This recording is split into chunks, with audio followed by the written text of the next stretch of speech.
வாழ்க வையகம், வாழ்க வையகம், வாழ்க வளமுடன். குரு வாழ்க, குருவே துணை.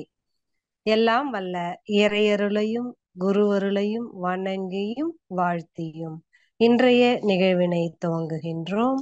ஐயா அவர்களின் சிந்தனை உரைக்கு முன் ஐயா அவர்களை பற்றிய குறிப்புகளை அன்பர்களோடு பகிர்ந்து கொள்வதில் பெரும் மகிழ்ச்சி அடைகிறோம். உலக சமுதாய சேவா சங்கத்தின் மதிப்பிற்கும் மரியாதைக்கும் உரிய பேராசிரியர் அருள்நிதி ஹரிஹரன் ஐயா அவர்கள் கடந்த 20 ஆண்டுகளுக்கு மேலாக மனவளக்கலையில் சிறப்பாக தொண்டாற்றி வருகிறார்கள். வங்கியில் அதிகாரியாக பணியாற்றி ஓய்வு பெற்ற ஐயா அவர்கள் மனவளக்கலையில் MA, MPhil பட்டம் பயின்றுள்ளார்கள். ஐயா அவர்களின் வாழ்க்கை துணைவியாரும் மற்றும் வீட்டில் உள்ள குடும்ப உறுப்பினர்கள் அனைவரும் மனவளக்கலையில் MA பட்டம் பெற்றுள்ளார்கள். அகத்தவம் ஓர் அருமருந்து என்ற தலைப்பில் புத்தகம் வெளியிட்டுள்ளார்கள். மேலும் ஐயா அவர்கள் நன்மை தரும் நவகோள்கள் என்ற தலைப்பில் புத்தகம் வெளியிடும் முயற்சியில் உள்ளார்கள். ஆழியார் விஷன் மையத்தில் இணைந்து சிறப்பாக சேவை செய்கிறார்கள். பல்கலைக்கழகங்களில் ஒருங்கிணைப்பாளராக 4 ஆண்டுகள் சேவை செய்துள்ளார்கள். சென்னை மண்டலத்தின் செயலாளராகவும் 2 ஆண்டுகள் சேவையாற்றியுள்ளார்கள். திருவான்மியூரில் தவ மையம் சிறப்பாக நடத்தி வந்த ஐயா அவர்கள் தற்பொழுது கோயம்புத்தூரில் வசித்து வருகிறார்கள். இணையம் வாயிலாகவும் வேதாத்திரிய கருத்துக்களை சிறப்புரை ஆற்றியும் சேவை செய்து வருகிறார்கள். இத்தகைய சிறப்புகளை பெற்ற ஐயா அவர்களை வணங்கியும் வாழ்த்தியும் இனிமையான வாழ்விற்கு 2 மனம் என்னும் தலைப்பில் சிந்தனை உரை வழங்குமாறு நம் அனைவரின் சார்பில் அன்போடு அழைக்கிறோம். வாழ்க வளமுடன் ஐயா. அன்பர்கள் அனைவருக்கும் காலை வணக்கம் மற்றும் வாழ்த்துக்கள். இந்த நல்ல வாய்ப்பினை எனக்கு அளித்த நமது அன்பிற்கினிய WCSC தலைவர் SKM மயிலானந்தம் ஐயா அவர்களுக்கும் IT நிர்வாகத்தினருக்கும் மற்றும் இந்த விண்ணிலையில் கலந்து கொண்ட அனைத்து அன்பர்களுக்கும் எனது பணிவான வணக்கங்களையும் வாழ்த்துக்களையும் தெரிவித்து இந்த நிகழ்ச்சியை தொடங்குவோம். இன்று ஒரு 2 விஷயங்களில் சிறப்பான நாள். ஒன்று உழைப்பாளர் தினம். உழைப்பாளிகளை நம்பிதான் இந்த சமுதாயம் இயங்கிக் கொண்டிருக்கிறது. உழைப்பாளிகள் அனைவரும் தங்களுடைய கடமைகளை சிறப்பாக செய்யும் பொழுது உழைப்பாளிகளால் சமுதாயம் பயன்பெறுகிறது. அதே போல சமுதாயம் உழைப்பாளிகளை மதிக்க வேண்டும். அவர்களுக்கு வாழ்வதற்கு ஒரு நல்ல வாழ்வு ஆதாரத்தை கொடுக்க வேண்டும். குறிப்பாக மருத்துவ உதவிகளை அரசாங்கம் உழைப்பாளிகளுக்கு செய்ய வேண்டும். கல்வியை இலவசமாக வழங்க வேண்டும். உழைப்பாளிகள் மகிழ்ச்சியாக இருந்தால்தான் அவர்கள் சிறப்பாக தன்னுடைய கடமைகளை செய்ய முடியும். எனவே உழைப்பாளிகளுக்கு நமது முதல் நல்வாழ்த்துக்கள். மேலும் மலேசியா திரம்பான் என்கிற இடத்தில் அறிவுத்திருக்கோயில் இன்று காலை 8:30 மணிக்கு திறக்கப்பட்டது. அதையும் நாம் வாழ்த்து மகிழ்வோம். ஒரு அருமையான நிகழ்வு. அறிவுத்திருக்கோயில் என்பது மிக அருமையான நிகழ்வு. அந்த மலேசியா அறிவுத்திருக்கோயிலையும் வாழ்த்தி விட்டு நாம் இப்பொழுது நிகழ்ச்சிக்குள் செல்வோம். பொதுவாக நாம் அனைவரும் இந்த பயிற்சியில் அற்புதமாக ஈடுபட்டு கொண்டிருக்கிறோம். ஓரளவுக்கு இந்த பயிற்சியால் நிறைய பலன்களையும் பெற்றுக்கொண்டு வருகிறோம்.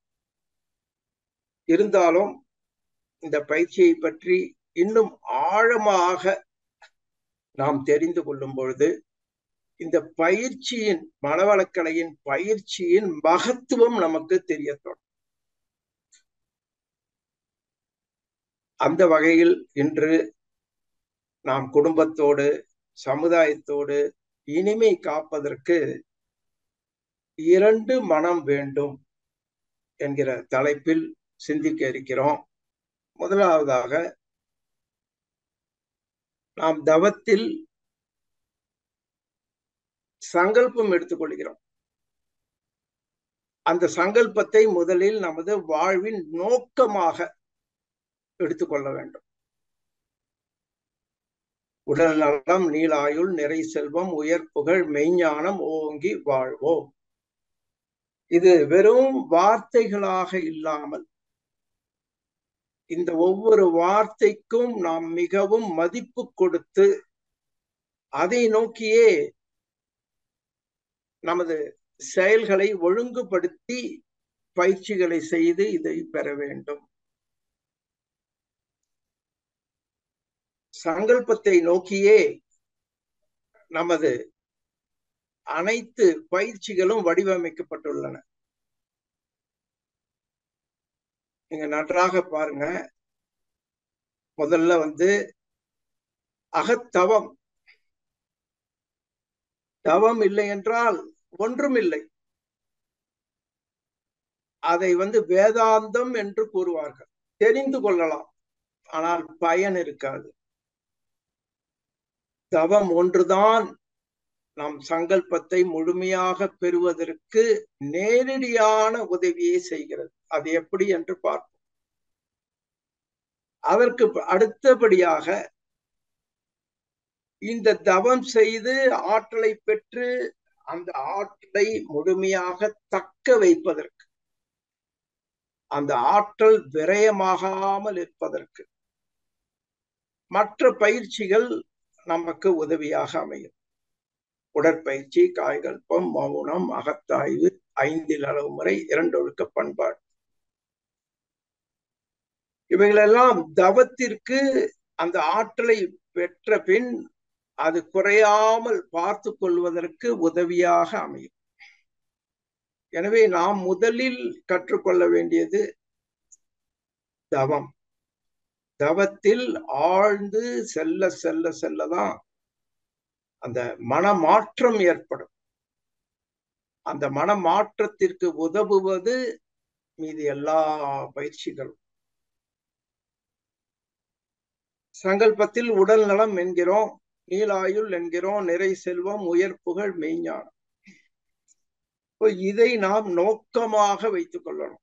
ஒவ்வொரு நாளும் தவம் செய்து மற்ற பயிற்சிகளை செய்து இதில் முன்னேற வேண்டும், சிந்திக்க வேண்டும்.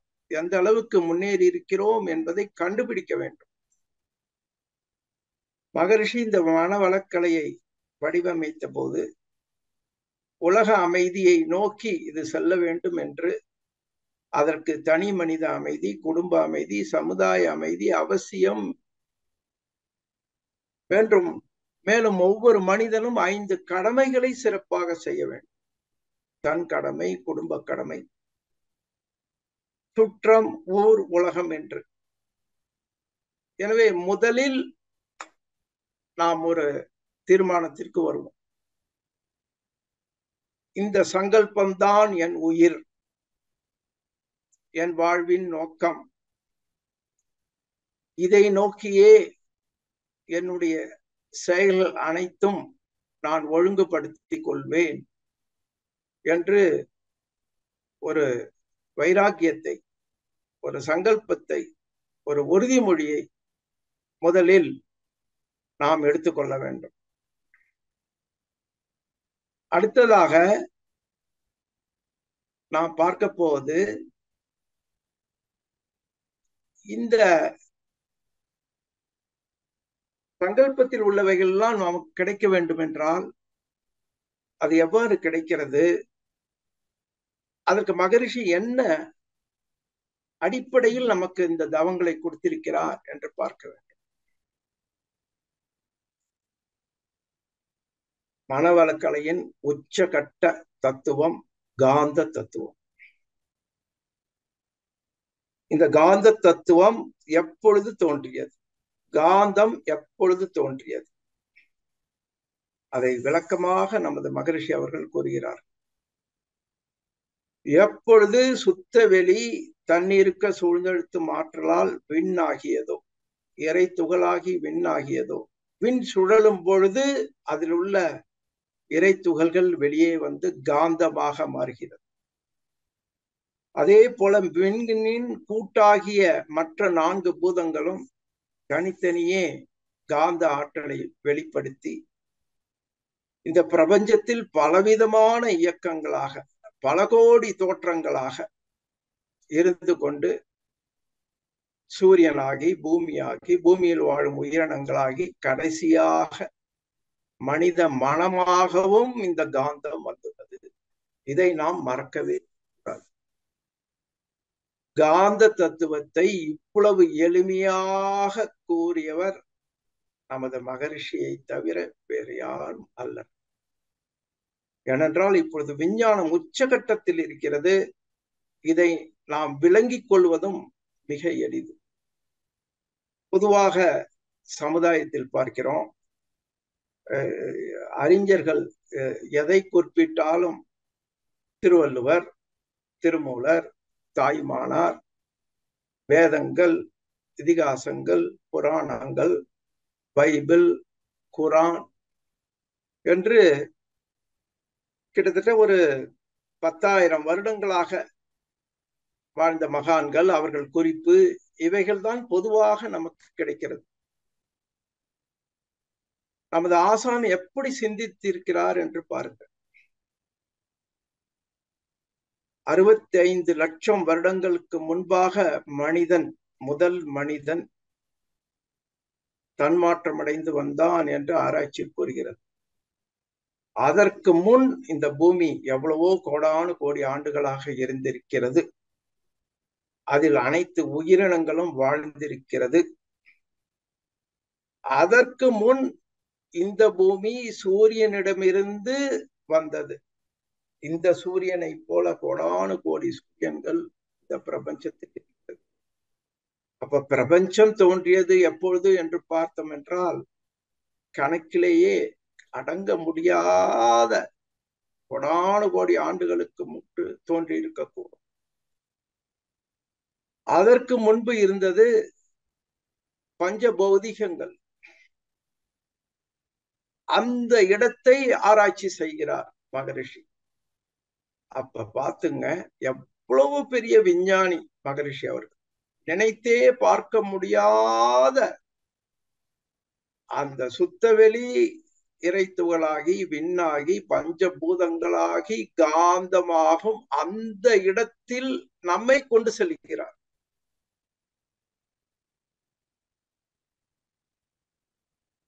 எனவே நம் மனதில் இந்த காந்த தத்துவத்தை மட்டும் ஏற்றுக்கொண்டால் போதும். மற்ற இதிகாச புராணங்கள், மற்ற அனைத்து விஷயங்களும் இதை ஒட்டியே வருவதால் அவைகளில் நாம் அதிக கவனம் செலுத்த தேவையில்லை. ஒரிஜினல் மூலம் அதை பிடித்து கொள்ள வேண்டும். நமது தவங்கள் அனைத்தும் இந்த காந்த தத்துவத்தின் அடிப்படையில் வடிவமைக்கப்பட்டுள்ளன. அப்படியானால் எந்த அளவுக்கு பழமை வாய்ந்தது இருக்கிறதுலேயே ஆதியை மகரிஷி அவர்கள் நமது தவத்தோடு இணைத்திருக்கிறார்கள்.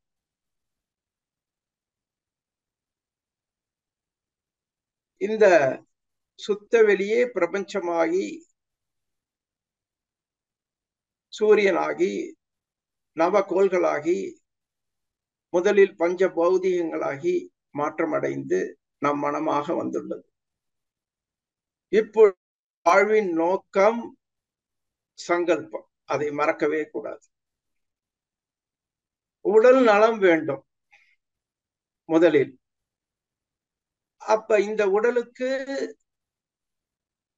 அந்த தெய்வ சக்தி அதிகமாக வேண்டும். அந்த ஒரிஜினல் தெய்வ சக்தி கிடைப்பது சுத்த வெளியிலிருந்து தன்மாற்றம் பெற்ற பஞ்ச பௌதிகங்களில் முழுமையாக இருக்கிறது. பிரபஞ்சத்தில் முழுமையாக இருக்கிறது. சூரிய குடும்பத்தில் முழுமையாக இருக்கிறது.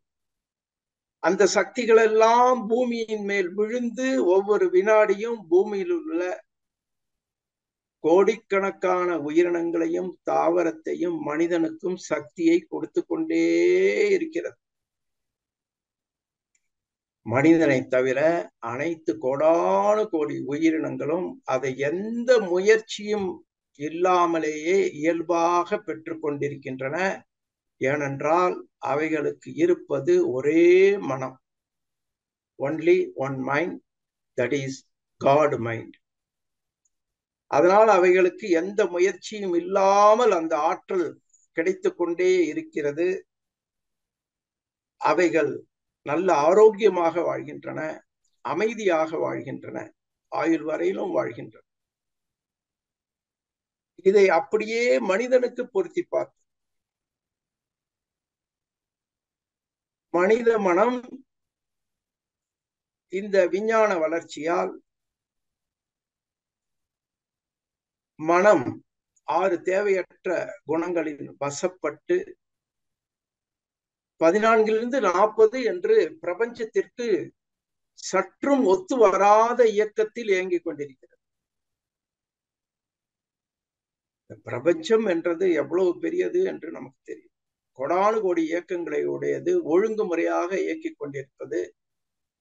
ஆனால் இந்த மனிதன் மட்டும் மனம் அதே காந்தமாக இருந்தாலும் இந்த காந்தத்தின் வேகம் மிக அதிகமாக 14லிருந்து 40 உணர்ச்சி வசப்பட்ட நிலையில் இயங்குவதால் அவன் உடல் கெடுகிறது, மனம் கெடுகிறது, வாழ்க்கை கெடுகிறது, மனித சமுதாயமே கெடுகிறது. இதை கண்டுபிடித்த நமது ஆசான் அருள் தந்தை அவர்கள் குண்டலினி தவத்தின் மூலமாக நமது மனதை முதலில் 14-40 என்ற அலைச்சூழலில் இருந்து குறைத்து ஆகினை துரிய தவத்தை தொடர்ந்து செய்யும் பொழுது 8-13 என்ற நிலையில் கொண்டு வந்து நிறுத்துகிறார். எவ்வளவு பெரிய தத்துவத்தை பயன்படுத்தி நாம் ஆரோக்கியமாக வாழ, அமைதியாக வாழ இந்த தவத்தை கொடுத்திருக்கிறார் என்று பார்க்கும் பொழுது மிக மிக வியப்பாக இருக்கிறது. நீ 14லிருந்து 40 வாழும் வரையிலும் உன் வாழ்க்கையில் இன்பத்தில் அளவு முறை மீறும், துன்பத்தில் அளவு முறை மீறும், அமைதி இருக்காது. எனவே அவைகளெல்லாம் அனுபவிக்கும் பொழுது உடல் நலம் போதிய காந்த சக்தி இல்லாமல் கெட்டு பலவிதமான நோய்கள் வரும். மனதில் அமைதியே இருக்காது. எனவே முதல் நோக்கம் மன அமைதி பெற வேண்டும். அதற்கு தொடர்ந்து ஆகினை துரியத்தில் தவம் செய்து செய்து மனதை 14லிருந்து 40 மாற்றி 8லிருந்து 13 நிலை பெற செய்ய வேண்டும். இது ஃபர்ஸ்ட் ஸ்டேஜ். இதில் பழக பழக நம்மையும் அறியாமல் நம் மனம் அமைதி அடைய தொடங்கும். ஆனால் இது போதுமா என்றால் இது போதாது. பிரபஞ்சத்தோடு நாம் இணைந்து மற்ற உயிரினங்களைப் போல, மற்ற விஷயங்களைப் போல சேர்ந்து இருக்க வேண்டும் என்றால் அந்த 4லிருந்து 7 என்ற நிலைத்த அமைதியை கொடுக்கக்கூடிய, ஆற்றலை கொடுக்கக்கூடிய அளவுக்கு நாம் தவத்தில் முன்னேற வேண்டும். இதற்கு நமது ஆசான் மேல்நிலை தவங்களை அளித்துள்ளார். துரியாதீத தவம், 9 மைய தவம், இறைநிலை தவம், பஞ்சபூத நவகிரக தவம், இதெல்லாம் மேல்நிலை தவங்கள். நம்மிடம் இருப்பது ஜீவகாந்தம், விண்ணில் இருப்பது, பூமியை தாண்டி இருப்பது வான்காந்தம். பிரபஞ்ச மனம் என்பது வான்காந்தம். சோ நமது தவத்தின் மூலம் நமது மனதை உயர்த்தி உயர்த்தி எந்த அளவுக்கு வான்காந்தத்தோடு இணைத்து இணைத்து இணைத்து பழகுகிறோமோ அந்த அளவுக்கு நமது மன அலைச்சூழல் மெதுவாக குறைந்து குறைந்து குறைந்து ஓரிரு வருடங்களில் 4, 7 என்ற அளவுக்கு மன அலைச்சொல் குறைந்தது. அப்பொழுது சாதனையாளர் வெற்றி பெற்ற சாதனையாளராக கருதப்படுவார். அவர் மனதில் அமைதி நிலைத்து நீடித்து இருக்கும். அவருடைய மனதில் ஆற்றல், பிரபஞ்ச ஆற்றலின் ஒத்துழைப்போடு ஆற்றல் அதிகமாக இருக்கும். எனவே எப்பாடுபட்டாவது மன்றத்தோடு இணைந்து பல்வேறு பயிற்சிகளில் கலந்து கொண்டு முதல் நோக்கம் என் மனதை இந்த 4 7 என்ற அளவுக்கு குறைத்து விடுவேன் என்ற உறுதிப்பாடோடு தொடர்ந்து மேல்நிலை தவங்களை நாம் செய்து பழக வேண்டும். நமது மனம் 4 7 என்ற அளவுக்கு வந்துவிடும். ஒவ்வொரு மன அலைச்சூழலுக்கும் அது எதில் இருக்கிறோம் என்பதை கண்டுபிடிப்பது ரொம்ப கடினம் அன்று. 14 40 பார்த்தோம். உணர்ச்சி வசப்பட்ட நிலை, எமோஷனல் மோட், வெரி சென்சிட்டிவ், அது அனைவருக்கும் தெரியும். 8 13 வரும்பொழுது எந்த சூழ்நிலையிலும் மனம் 14 40க்கு போகாமல் பார்த்து கொள்வோம். அந்த அமைதி நிலையிலேயே மனம் தொடர்ந்து இயங்கும். 4 7 வந்துவிட்டால் மனம் ஆழ்ந்த அமைதியில் இயங்கும். புற சூழ்நிலைகள் எப்படி இருந்தாலும் சரி, இவர் 14 40 என்ற மன அலைச்சூழலுக்கு போக முடியாது, போக மாட்டார். இப்ப நிறைவாக 1 3 அது தெய்வ மனம் என்று கூறுகிறோம். அது மகான்கள், யோகிகள், சித்தர்கள், இவர்கள் இயற்கையில் கொடுத்த கொடை. பிறக்கும் பொழுதே அவர்களுக்கு இதை பெறுவதற்கான சூழ்நிலைகள் அமைகிறது. அவர்களிடம் வற்றாத அன்பு இருக்கும், குறையாத கருணை இருக்கும். அதை வைத்து நாம் கண்டுபிடித்து விடலாம் அவர் எந்த மன அலைச்சூழலில் இருந்து கொண்டிருக்கிறார் என்று. அன்பர்களே, நாம் சமுதாயமாக வாழ்கிறோம். மகரிஷி அவர்கள் கூறியிருக்கிறார், உன் கடமையை முதலில் செய். அப்பொழுது நான் என் கடமை, குடும்ப கடமை, சமுதாய கடமை என்று செய்யும் பொழுது பல்வேறு மனிதர்களோடு, பல்வேறு பொருள்களோடு தொடர்பு கொள்ள வேண்டியிருக்கிறது. எனக்கு பொருள் வேண்டியிருக்கிறது. அப்பொழுது என்னுடைய மனமானது 13 40 என்று இயங்கக்கூடிய மனிதர்களோடு கலந்து உறவாட வேண்டிய ஒரு சூழ்நிலை ஏற்படுகிறது.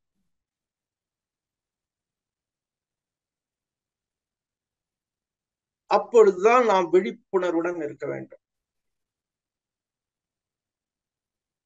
ஆழ்ந்த தவத்தை மன்றத்தில் செய்கிறோம், பிறகு வீட்டிற்கு வருகிறோம். வீட்டில் மன அலைச்சூழல் மற்றவர்களுக்கு 14 40 இயங்கிக் கொண்டிருக்கிறார்கள். உடனே உங்களுடைய மன அலைச்சூழல் 14 40க்கு போய்விடுகிறது.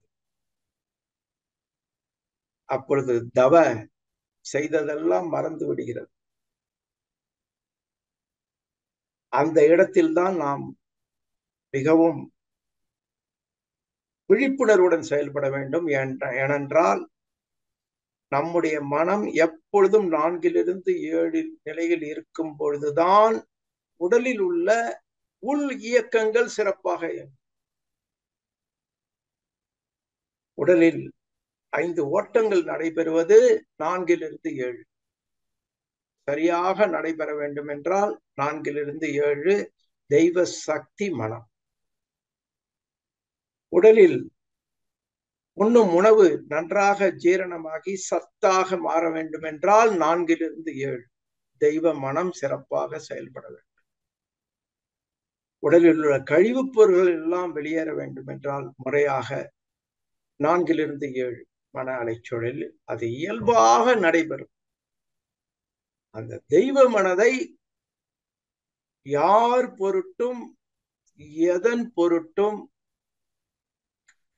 கெடுவதற்கு அனுமதிக்க மாட்டேன் அப்படி என்று ஒரு உறுதிமொழி எடுத்துக்கொள்ள வேண்டும் தவ முடிவில். இப்பொழுது நாம் 14 to 40 என்கிற அலைச்சூழல் உள்ள அனைத்து மனிதர்களோடும் பழகப் போகிறேன், ஈடுபடப் போகிறேன். இருந்தாலும் என்னுடைய மன அலைச்சூழல் அந்த 14-40 என்ற நிலைக்கு போகாமல் அட்லீஸ்ட் 13க்கு கீழாக 4 to 13 என்ற அளவில் நான் எப்பொழுதும் மெயின்டைன் பண்ணுவேன் என்ற மன உறுதிப்பாடுடன் மற்றவர்களோடு நாம் பழக வேண்டும். அது யாராக வேண்டுமானாலும் இருக்கலாம். நமது வாழ்க்கை துணையாக இருக்கலாம், நமது குடும்பமாக இருக்கலாம், நாம் தொழில் செய்யும் இடமாக இருக்கலாம். அப்படி நம் மனம் நமக்கு கட்டுப்பாடுக்குள் இல்லை, உணர்ச்சி வசப்பட்டு விட்டேன் என்றால் நான் இன்னும் ஆழ்ந்து தவம் செய்ய வேண்டும். அடிக்கடி தவம் செய்து பழக வேண்டும்.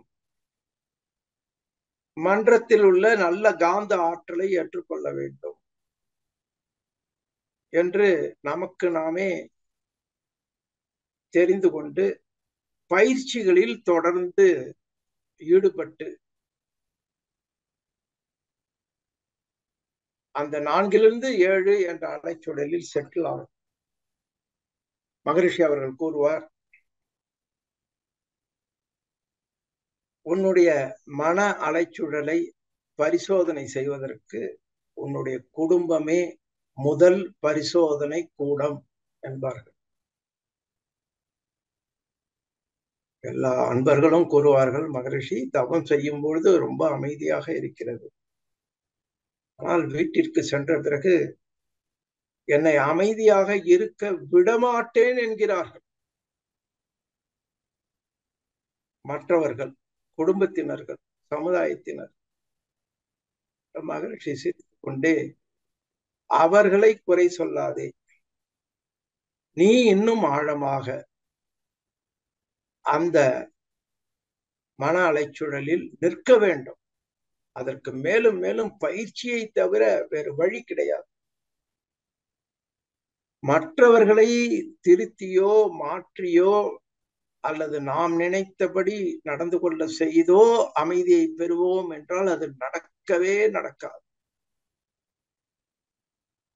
நம்முடைய மனம் நிலைத்து விட வேண்டும், வான்காந்த ஆற்றலோடு முழுமையாக கலந்து விட வேண்டும். அதுபோல கலந்து விடும் பொழுது அந்த மனதுக்கு ஆற்றல் அதிகமாக தொடரும். இப்ப பாருங்க, நாம் 2 மனம் நமக்கு வேண்டும். ஒன்று பிரபஞ்ச மனம், இன்னொன்று சமுதாய மனம். எப்படி ஒரு வெஹிக்கிள் வாகனத்தை இயக்கும் பொழுது ஒவ்வொரு வித்தியாசமான கியர்ல மாத்தி அதனுடைய ஸ்பீடை கட்டுப்படுத்துகிறோமோ, அதே போல நமது மன அலைச்சூழலையும் நாம் கட்டுப்படுத்த தெரிய வேண்டும். தவம் செய்யும் பொழுது ஆழ்ந்த நிலைக்கு செல்கிறோம், மன அலைச்சூழல் மிகவும் குறைந்து நிற்கும். சமுதாயம் என்று வரும்பொழுது நாம் விழிப்புணர்வுடன் இருக்க வேண்டும்.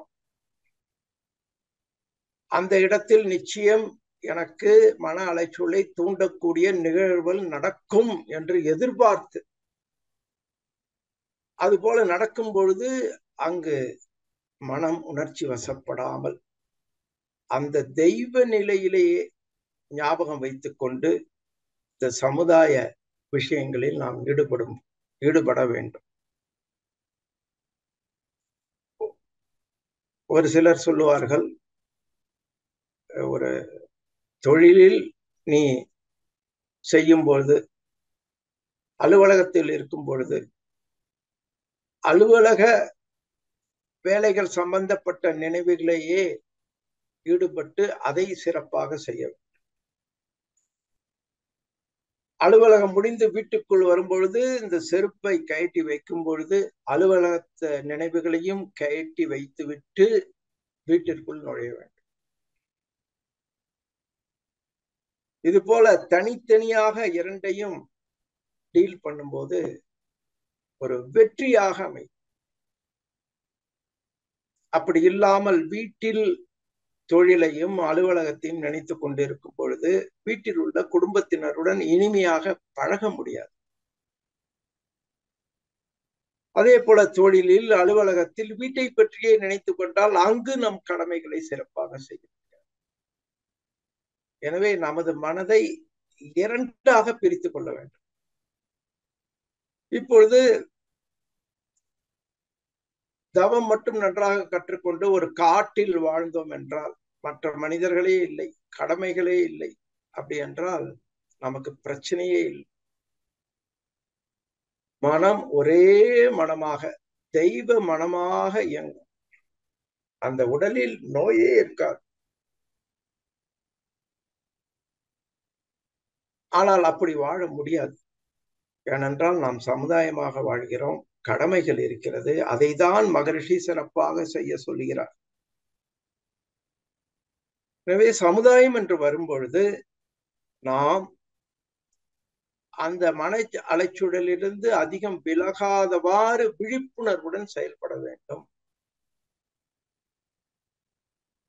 நமக்கு கோபம் ஏற்படுத்தக்கூடிய சூழ்நிலைகள் இருந்தாலும் அந்த விழிப்புணர்வோடு அமைதியாக இருக்க இருக்க நமது காந்த அலை, இந்த அமைதி காந்த அலை குடும்பத்தில் பரவி குடும்ப உறுப்பினர்களுக்கிலே ஒரு மாற்றத்தை ஏற்படுத்தும்.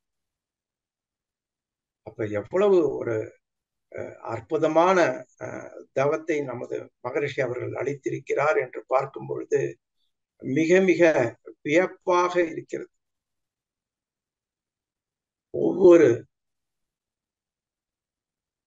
பயிற்சியையும் நாம் நன்றாக சிறப்பாக செய்ய வேண்டும். குறிப்பாக இன்றைக்கு வரும் உடல் நோய்கள் அனைத்தும் ஒரு அறிஞர் சொல்கிறார், ஒன்று ரத்தம் கெட்டு போவதால், இன்னொன்று மனம் கெட்டு போவதால், மூன்றாவது கருமையம் கெட்டு போவதால்.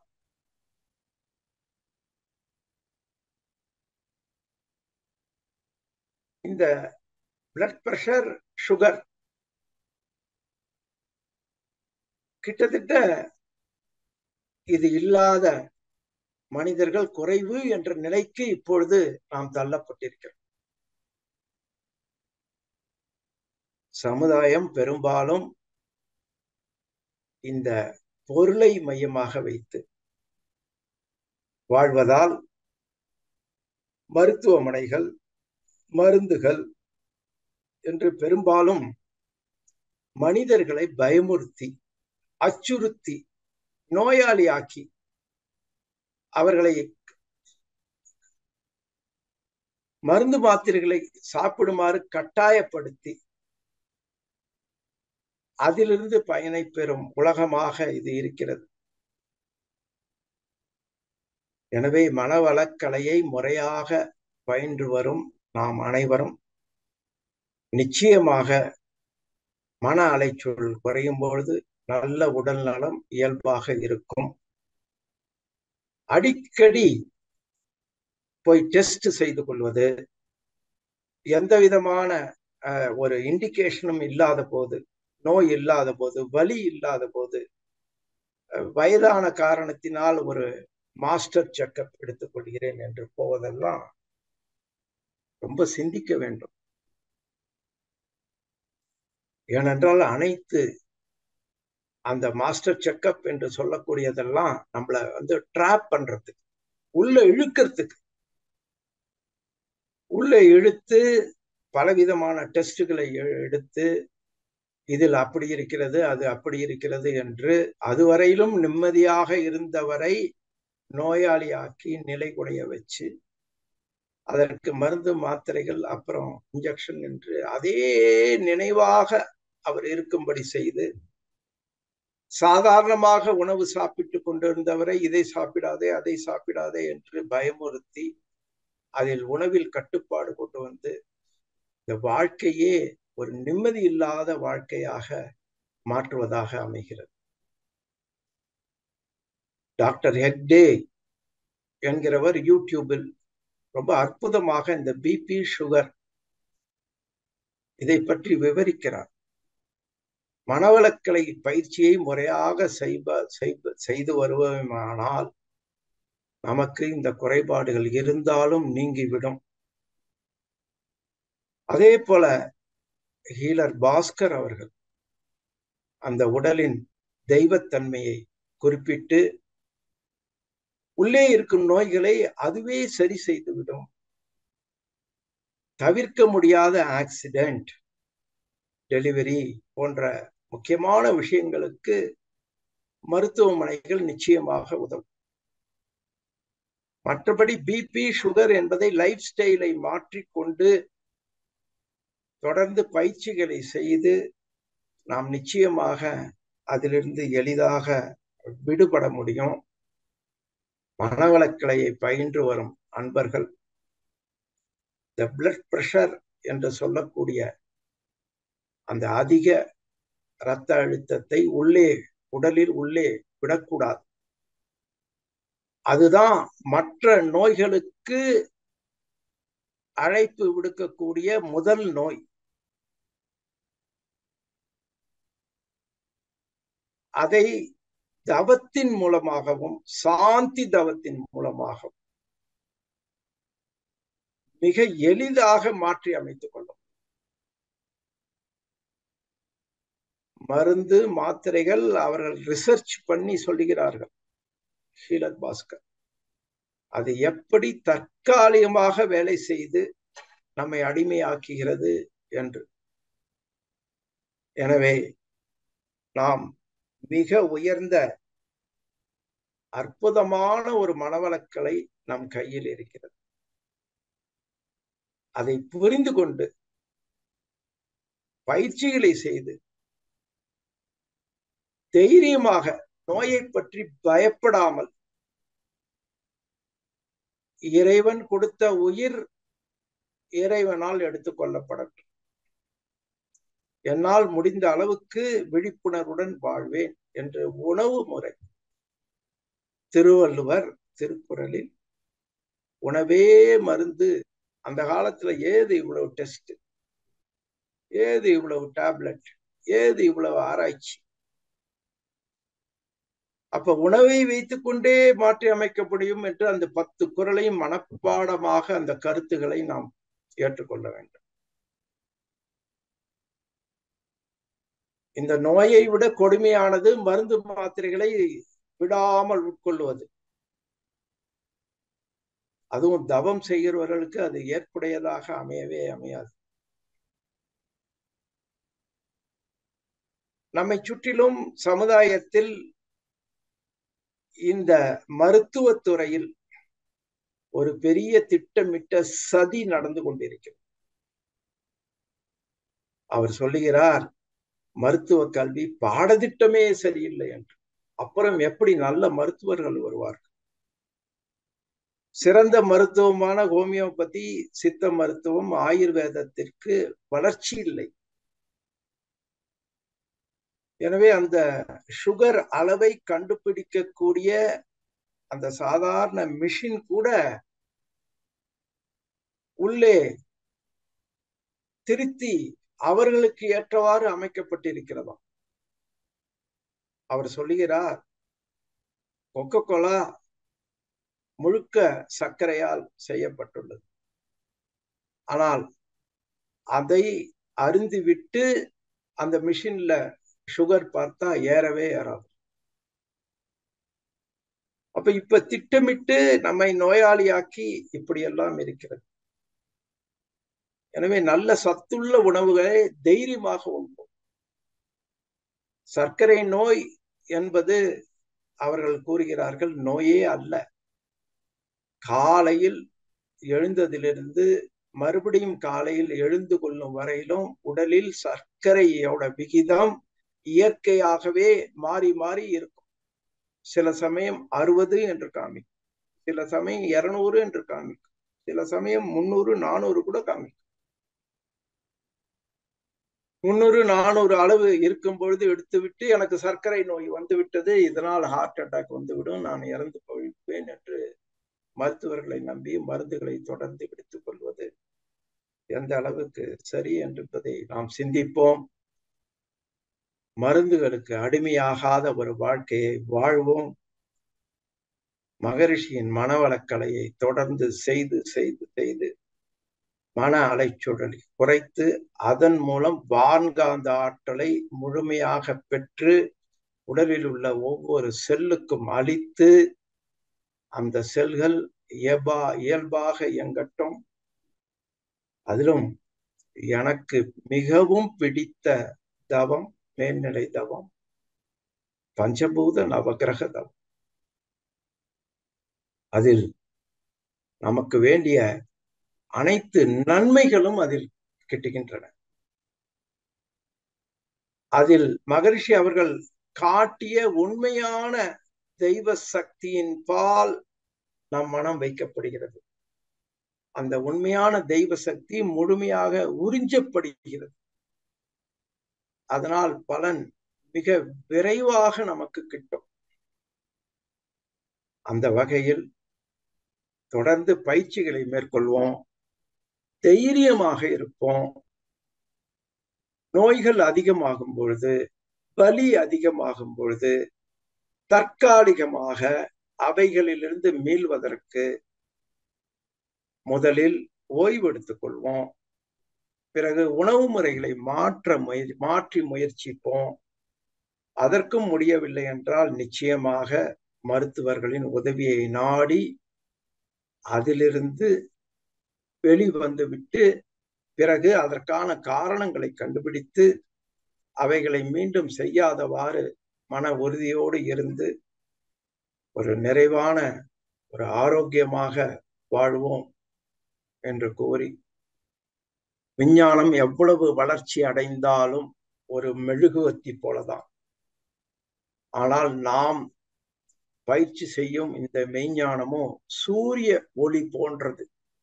மெழுகுவர்த்தி ஒளி என்றுமே சூரியனாக மாறாது. அதனால் எவ்வளவு முயற்சித்தாலும் எவ்வளவு ஆராய்ச்சி செய்தாலும் விஞ்ஞானம் மனித குலத்திற்கு அமைதியையும் ஆரோக்கியத்தையும் முழுமையாக அளித்து விட முடியாது. மனித மனம் திருந்த வேண்டும், மெய்ஞானம் பரவ வேண்டும், வேதாத்திரியம் பரவ வேண்டும்.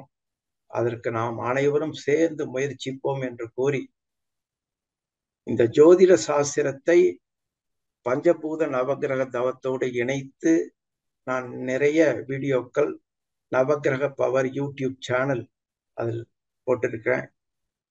விரும்புகிற அன்பர்கள் அந்த சேனலில் சப்ஸ்கிரைப் செய்துவிட்டு அந்த வாட்ஸ்அப் நம்பருக்கு நீங்கள் உங்களுடைய நம்பரை அனுப்பினால் இந்த 2 புத்தகங்களும் உங்களுக்கு டிஜிட்டல் வடிவில் ஃப்ரீயாக அனுப்பி வைக்கப்படும் என்பதை கூறி, வாய்ப்பளித்த அனைத்து உள்ளங்களுக்கும் நன்றி கூறி நிறைவு செய்கிறேன்.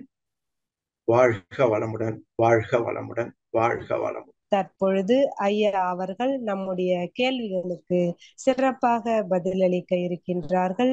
கேள்வி கேட்க விரும்பும் அன்பர்கள் தங்களுடைய கைபேசியை தாங்களே அன்மியூட் செய்து கொண்டு கேள்விகளை மட்டும் சுருக்கமாக கேட்கும் பொழுது அனைவருக்கும் அது பயனுள்ளதாக அமையும் என்பதை அன்போடு தெரிவித்துக் கொண்டு, முதலாவது அன்பராக பிரேம் பௌர்ணிமா, உங்களுக்கு அன்மியூட் செஞ்சிருக்கோங்க, நீங்க ஐயா கிட்ட பேசலாம். வாழ்க வளமுடன். மைக் ஒரு முறை டச் பண்ணிட்டு நீங்க ஐயா கிட்ட பேசலாம். அடுத்த அன்பராக இந்திராணி அம்மா அவர்களை அன்போடு அழைக்கிறோம். வாழ்க வளமுடன் அம்மா. வாழ்க வளமுடன் அம்மா. வாழ்க வளமுடன் அம்மா. ஐயா வாழ்க வளமுடன் ஐயா.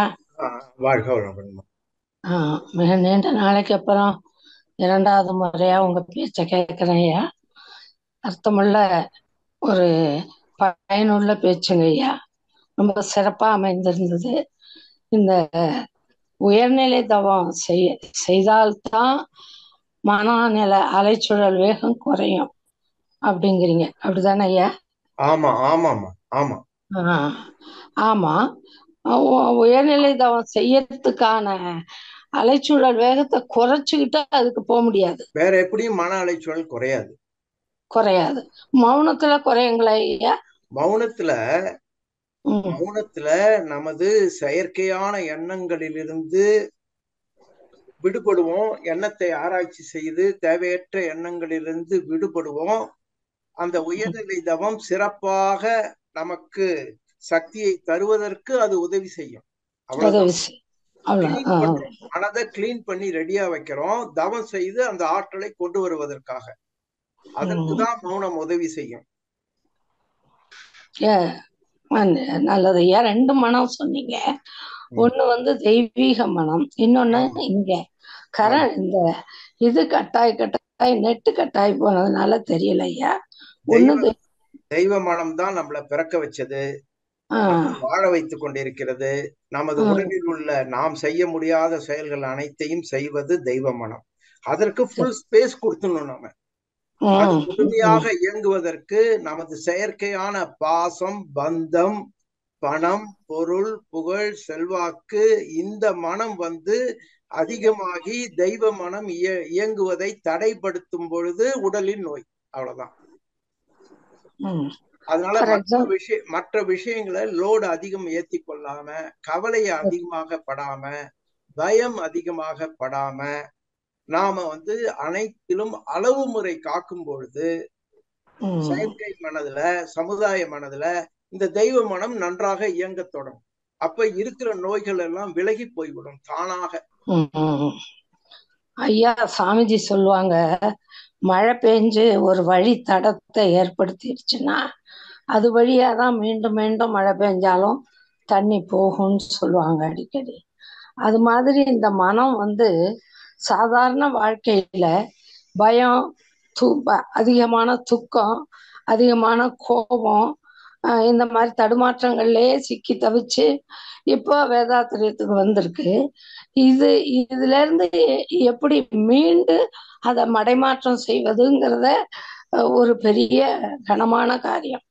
கனமான காரியமே இல்லம்மா. நீங்க தொடர்ந்து மற்றத்தோடு தொடர்பு வச்சுட்டு இந்த மேல்நிலை தொடர்ந்து ஒரு கடமையா செய்யுங்க. எதையுமே எதிர்பார்க்குங்க. டெய்லி ஒவ்வொரு நாளும் ஒரு மேல்நிலை தவத்தை செய்து விட்டுதான் தூங்க செல்வேன் அப்படின்னு வச்சுக்கோங்க. நீங்க ஏற்கனவே சொன்னீங்க இல்லையா, ஒரு ஆழமா ஒரு இடம் போட்டாச்சு, அதுலதான் தண்ணி போறது. அப்ப அந்த தண்ணி வேற இடத்துக்கு போகணும்னா அதை விட ஆழமாக தோண்டி விட்டா முடிஞ்சு போச்சு. நீங்க இத பத்தி நினைக்க கூடாது. இவ்வளவு இருக்கே, இப்படி வந்துட்டனே, இந்த வயசுல சேர்ந்திருக்கனே, இனிமே என்னால முடியுமா, இத பத்தி எல்லாம் கவலையே படாதீங்க. நீங்க ஒவ்வொரு நாளும் தெய்வ சக்தியை பெறுவதற்கு மேல்நிலை தவத்தை தனியாகவோ கூட்டாகவோ மன்றத்தோடு தொடர்பு செய்து தொடர்ந்து செஞ்சுட்டே வாங்க. ஒரு நாளில் அந்த ஆழத்தை விட இது ஆழமாக போய்விடும்.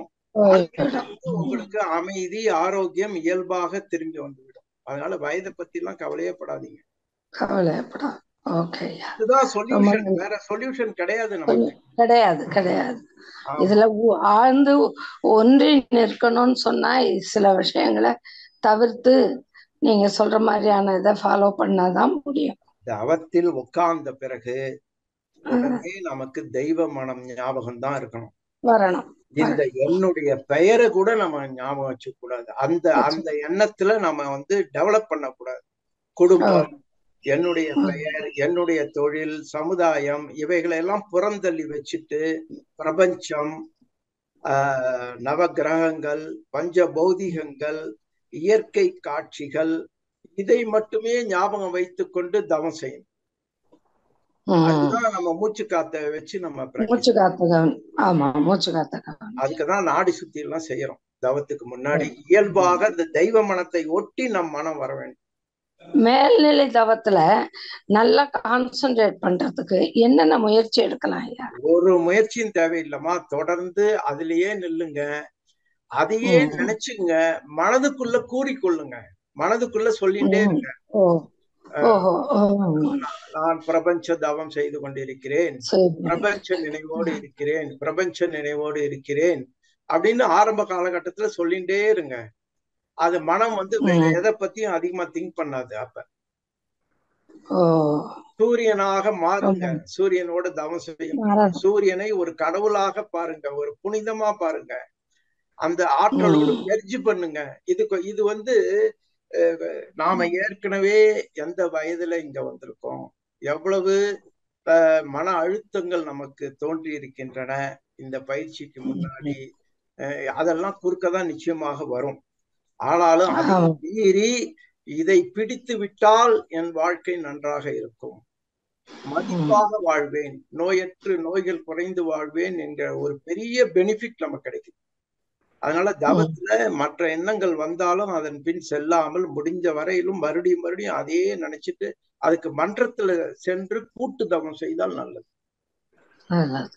பாருங்க, மாற்றம் ஐயா.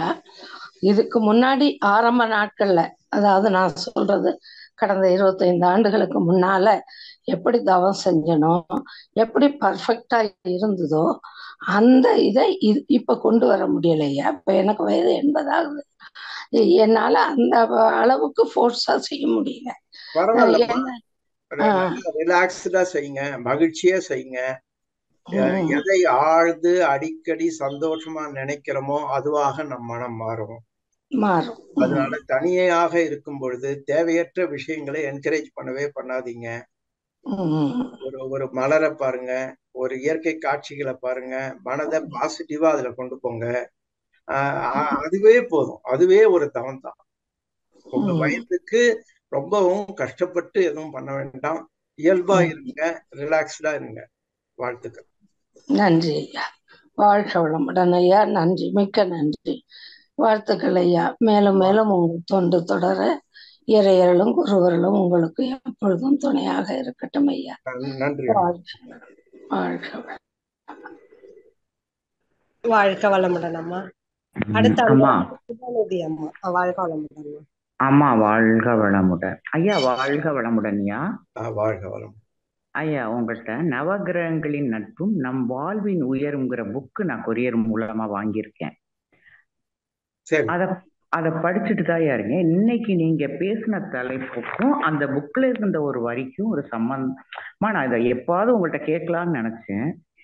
அதுல என்ன போட்டிருக்குன்னா ஐயா, இப்ப மனிதர்களுடைய மனம்தான் 4ல இருந்து 40 போகுது, கோள்களுக்கு அந்த மாதிரி கிடையாது. ஆனா நீங்க இதுல எப்படி எழுதிருக்கீங்கன்னு எனக்கு அது அண்டர்ஸ்டாண்ட் பண்ண முடியல. ஒவ்வொரு கோள்களும் மற்ற கோள்களில் இருந்து வரும் காந்த அலையை ஏற்று அவற்றுக்கு மாறி அதுக்கு ஏற்றால் போல் மாறி வெளியே அதோடைய தனித்தன்மை வாய்ந்த காந்த அலையை ஏற்படுத்தி கொண்டுள்ளது அப்படின்னு அந்த காந்த தத்துவத்துல எழுதியிருக்கீங்க. அதாவது பருமனை பொறுத்து அதனுடைய காந்த ஆற்றல் அமைகிறது அப்படின்னு. அப்ப கோள்களும் அந்த காந்த ஆற்றலால் மாறக்கூடியதா? அப்பப்போ அதனுடைய தன்மை மாறுமாயா? வாழ்க வளமுடன். அதாவது காந்த ஆற்றலோட அந்த ஆற்றல் நம் உடலில் ஏற்படும் ரசாயன மாற்றங்கள் அதற்கு ஏற்றபடி மாறும். ஆனா பூமியை விட்டு உயர்ந்து விட்டாலே 4 to 7 தான். சந்திரன், சூரியன், எங்க நீங்க போன பூமியுடைய அட்ராக்ஷனை விட்டுட்டு நீங்க மேல போனாலே எல்லாமே வான்காந்தம் தான். ஆனா அந்த வான்காந்தத்துல நிறைய வெரைட்டி இருக்கு. அந்தந்த கோள்களின் பருமனுக்கும் அணுக்கூட்டுக்கும் தகுந்தாற் போல அந்த காந்தத்தின் தன்மை வேறுபடும். அதனால் அந்த காந்த தன்மை பூமியின் மேல் விழுந்து மனிதனிடம் பலவிதமான ரசாயன மாற்றங்களை ஒவ்வொரு கோளும் ஏற்படுத்துகிறது. அதுதான். ஆனா 4 to 7 தான் வான்காந்தம்னாலே 4 to 7 தான். அது ஒவ்வொரு கோளும் அலைச்சூழல்லாம் மாறாது. எல்லாம் நிதானமாக 4லிருந்து 7 ஒழுங்கு அமைப்பு என்று மகரிஷி அதை கூறுவார். ஒழுங்கு அமைப்பாக கோடானு கோடி ஆண்டுகளாக இயங்குகிறது. நம்ம இதுல ஒழுங்கு அமைப்பு இல்லை, 14 to 40. அதனால என்ன பண்றோம், எது ஒழுங்கு அமைப்பாக இருக்கோ அதன் மேல மனதை வைக்க வைக்க வைக்க நம்மளது மனமாகிய காந்தம் அந்த ஒழுங்கு அமைப்பா மாறிடும். இதுதான் இதுல இருக்கிற சீக்கிரட். ஓகே, ரொம்ப சிறப்பியா. அந்த புக்கு நான் படிச்சுட்டே தான் இருக்கேன். ஆனா எனக்கு ரொம்ப அமைதியா படிக்கிறாப்புல இருக்கியா. நன்றி ஐயா. வாழ்க வளம். வாழ்த்துக்கள். வாழ்க வளம். நன்றி அம்மா. வாழ்க வளமுடன். நன்றி அம்மா. நன்றி. வாழ்க வளமுடன்மா. அடுத்த அன்பராக சுந்தரமூர்த்தி ஐயா அவர்களை அன்போடு அழைக்கிறோம். வாழ்க வளமுடன் ஐயா. அம்மா வணக்கம். வாழ்க வளமுடன். பேராசிரியா வாழ்க வளமுடன். வாழ்க வளம். ரொம்ப சிறப்பான உரையா, ரொம்ப அருமையா இருந்தது. அந்த மேல்நிலை தவத்தை பத்தி நீங்க சொல்லும்போது ரொம்ப சிறப்பா சொன்னீங்க. ஏற்கனவே ஒரு முறை சொல்லியிருக்கீங்க, நம்ம அந்த உலகத்துல மனிதர்கள் தோன்றுவதற்கு முன்னால கிரகங்கள் மட்டும்தான் இருந்தது. அதான் உண்மையான கடவுள்கள் அந்த கிரகங்கள் தான். அதை நினைவில் வைத்து நம்ம முன்னாடி நம்ம அந்த சூரியன், சந்திரன், இந்த மாதிரி கிரகங்கள் தான் இருக்குன்ற அந்த நினைவோட நாம நம்முடைய பேரே நம்ம மறந்துட்டு தவம் செய்ய நம்ம அமர வேண்டும். அப்போ ரொம்ப சிறப்பா நமக்கு வரும் அப்படின்றத சொன்னீங்க. ரொம்ப சிறப்பா இருந்ததுங்க. ரொம்ப நன்றி. உங்கள் தொண்டு தொடர சிறக்க வாழ்த்துக்கள். வாழ்க வளமுடன். நன்றிங்கய்யா. நன்றிங்க. ஞாபகம் வச்சிருக்கீங்க. நீங்க இந்த கருத்துக்களை எல்லாம் மற்றவர்களுக்கும் கொண்டு செல்லுங்க. வேதாத்திரியம் மிக மிக உயர்ந்த விஷயம். எந்த மகான்களாலும் சொல்லப்படாத இயற்கை ரகசியத்தை நமக்கு சொல்லியிருக்கிறார். அதை நாம் புரிந்து கொண்டு நாம் இந்த சமுதாயம் உடல் ஆரோக்கியத்தோடும் மன வளத்தோடும் அமைதியோடும் வாழ்வதற்கு நம்மால் ஆன தொண்டினை செய்ய வேண்டும். வாழ்த்துக்கள். நன்றிங்க ஐயா. வாழ்க வளமுடன். நன்றிங்கம்மா. வாழ்க வளமுடன். நன்றிங்க ஐயா. வாழ்க வளமுடன். அடுத்த அன்பராக செவ்வேல் ஐயா அவர்களை அன்போடு அழைக்கிறோம். வாழ்க வளமுடன் ஐயா. வாழ்க வளமுடன் அம்மா. வாழ்க வளமுடன் ஐயா. ஐயா நீங்க சொன்னீங்க நவ கிரெட் பவர்ல நாங்க சப்ஸ்கிரைப் பண்ணா போதும் ஐயா, நீங்க கொடுத்துருமா இல்லைன்னா உங்களுடைய நம்பருக்கு நாங்க வாட்ஸ்அப்ல பண்ணங்களா ஐயா? சப்ஸ்கிரைப் பண்ணிடுங்க. பிறகு வாட்ஸ்அப்ல உங்க நம்பர் அனுப்புங்க. அந்த நம்பருக்கு இந்த 2 புக்கும் டிஜிட்டல்ல ஃப்ரீயா அனுப்பும். சரிங்க ஐயா. ரொம்ப நல்லது. சரிங்க ஐயா. அதே மாதிரி இன்னொரு கேளுங்க ஐயா. இப்ப நீங்க சொன்னீங்க இந்த பஞ்சபூத நவகரணம் நம்ம 7.5 நாட்டு சனியம் நடக்குது. அந்த டைம்ல நாம எந்த கோள்கள்ல இருந்து நாம பண்ணனா நம்மளுடைய தாக்கம் குறையும் ஐயா? அதே மாதிரி குழந்தைங்க இப்ப படிக்கிறாங்க, அந்த குழந்தைங்க படிக்கக்குள்ள நம்ம எந்த கோள்கள்ல இருந்து அவங்க பண்ணாங்கன்னா அவங்களுடைய அறிவுத்திறன் கூடுங்க ஐயா? அருமையான கேள்வி. 16 வயதுக்கு மேற்பட்ட குழந்தைகள், பால பருவத்தினர் அனைவரும் நல்ல படிப்பு வர வேண்டும் என்றால் புதன் கிரகத்தின் அருள் வேண்டும். அந்த பசுமை நிற காந்த சக்தி அவர்களுக்கு வர வேண்டும். அதே போல செவ்வாயின் சிவப்பு நிற காந்த சக்தி சுறுசுறுப்பாக இருப்பதற்கும் மெமரி பவர் அதிகமாக இருப்பதற்கும் அந்த படிப்பில் ஒரு மிகுந்த ஆர்வம் இயல்பாக வருவதற்கும் உதவும். நீங்க அந்த யூடியூப் சேனல் பாத்தீங்கன்னா மாணவர்களுக்கு அது மாதிரி நம்ம வடிவமைத்திருக்கோம். அதையும் நீங்க பயன்படுத்தி கொள்ளலாம். அதனால ஒவ்வொரு கிரகமும் என்னென்ன நன்மைகள் தருகிறது என்பதை நீங்கள் தெரிந்து கொள்ளலாம். இதற்கு ஜோதிடம் சரியாக வராது, ஜாதகம் சரியாக கணிக்கவே முடியாது. அதனால் ஜாதகப்படி 7.5 நாட்டு சனி எனக்கு நடக்கிறது என்பதை விட்டு எனக்கு தொடர்ந்து தீமைகளே வருகிறது என்றால் 7.5 நாட்டு சனி அங்கு இருக்கிறது என்று நீங்கள் யூகித்துக் கொள்ள வேண்டும். ஜாதகத்தின்படி போகக்கூடாது. நீங்க உங்களுக்கு நல்ல நண்பரே உங்களோட பேச மாட்டேன்றாரு, அப்ப நிறைந்து தொடர்ந்து சங்கடங்கள் வருகிறது, தடங்கல்கள் வருகிறது அப்படின்னா அந்த இடத்துல சனி கிரகம் உங்களுக்கு ஒத்துழைக்கவில்லை அப்படின்னு நீங்களே கண்டுபிடிச்சுக்கலாம். அந்த சனி கிரகம் எனக்கு ஆற்றல் போறவில்லை என்று. அதனால் அதற்கு என்ன செய்யணும்னா சனி கிரகத்தின் மீது தொடர்ந்து தவம் அதிகமாக செய்ய வேண்டும். அதுவும் அந்த யூடியூப் சேனல்ல போட்டிருக்கேன். அதனால நீங்க பொதுவான பஞ்சபூத நவகிரக தவத்தை செய்தாலே எல்லாமே போய்விடும். இதுல குறிப்பாக பாருங்க, நம்ம சங்கல்பத்துல உடல் நலம் சொல்லிட்டோம். அப்ப அடுத்தது நீண்ட ஆயுள்னு சொல்றோம். அந்த நீண்ட ஆயுள்ங்கிறது எனக்கு தெரிந்து மகரிஷி சனி கிரகத்துல தவம் செய்யும் பொழுதுதான் அதை குறிப்பிட்டிருக்கிறார். மற்ற எந்த இடத்துலயும் நீல ஆயுள் என்கிற வார்த்தை சங்கல்பத்தில் வருகிறது, பிறகு சனி கிரகத்தின் மீது தவம் செய்யும் போது வருகிறது. அதனால் சனி கிரகத்தின் அருள் இல்லை என்றால் ஒருவர் எல்லா ஆரோக்கியமும் இருக்கும், அவருக்கு உடல்ல எந்த நோயும் இருக்காது, பாதிப்பும் இருக்காது. ஆனால் ஏதோ ஒரு விதத்தில் அவருக்கு இறப்பு ஏற்படுவதற்கு வாய்ப்பு இருக்கு. அதனால் அனைத்து கிரகங்களுமே நமக்கு நன்மை தரும் நவக்கோள்களாக மாற்றிக்கொள்ள வேண்டும். வாழ்வில் ஓய்வு அனைத்தும் கிடைக்கும். அதை எளிமையாக செய்வதற்கு நமக்கு தவங்களை கொடுத்திருக்கிறார். அதை நாம் பயிற்சி செய்வோம். ஜாதகத்தை எடுத்துக்கொண்டு எந்த ஜோதிடரும் சரியாக கணித்து நம்ம சொல்லிவிட முடியாது. அதற்கு பரிகாரமும் கிடையாது. அதற்கு பரிகாரம் என்னவென்றால் எல்லா நவகிரகங்களின் நட்பாக மாற்றிக்கொள்வதை தவிர வேறு வழி கிடையாது. அதற்கு தொடர்ந்து தவம் தான், மேல்நிலை தவம் தான் நமக்கு உதவி செய்யும். குரு பலன் இருந்தால் திருமணம் நடக்கும், குழந்தை பேரு உண்டாகும்.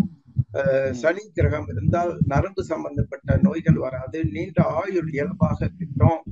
சூரியன் சந்திரன் உடல் ஆரோக்கியத்தை கொடுக்கும்.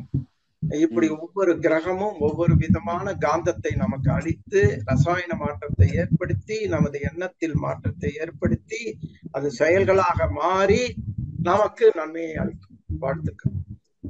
ஓகேங்க ஐயா. நீங்க குழந்தைகளுக்கான சேனல் அதே கிடைக்கும் ஐயா? நவகிரகங்களே கிடைக்கும் ஐயா? 16 வயதுக்கு மேற்பட்டவர்.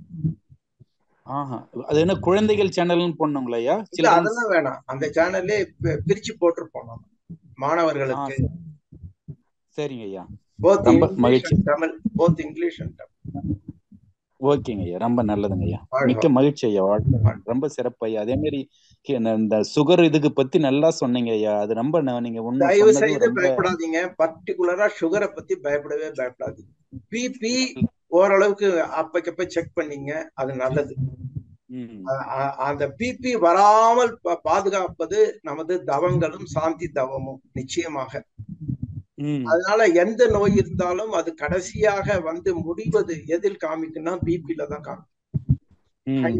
காமிக்கும். அதையும் நம்ம ரொம்ப அலட்சியமாக இருந்தா ஹார்ட்ல ப்ராப்ளம் வரலாம்.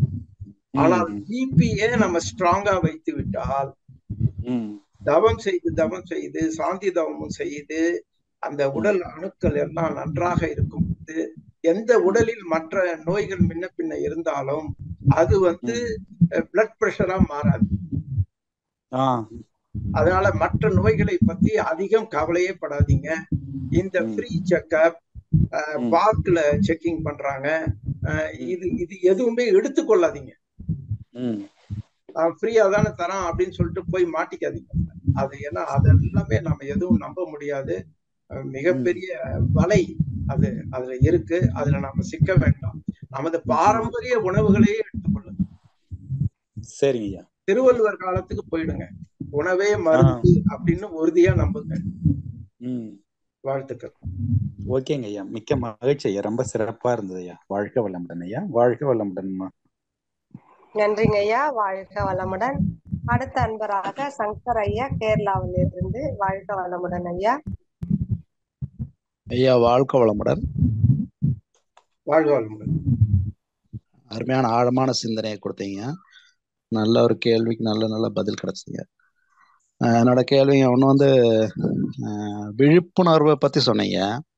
தியானம் பண்ணுறவங்களுக்கு கூட விழிப்புணர்வு சில டைம் இதாயிருது. இந்த விழிப்புணர்வுக்கு தடையாக இருப்பது ஒன்று மாயை, ரெண்டாவது கர்மா, விதி, இப்படின்னு எடுத்துக்கலாங்க. எதை எடுத்துக்கலாம்? ரொம்ப போட்டு குழப்பிக்காதீங்க.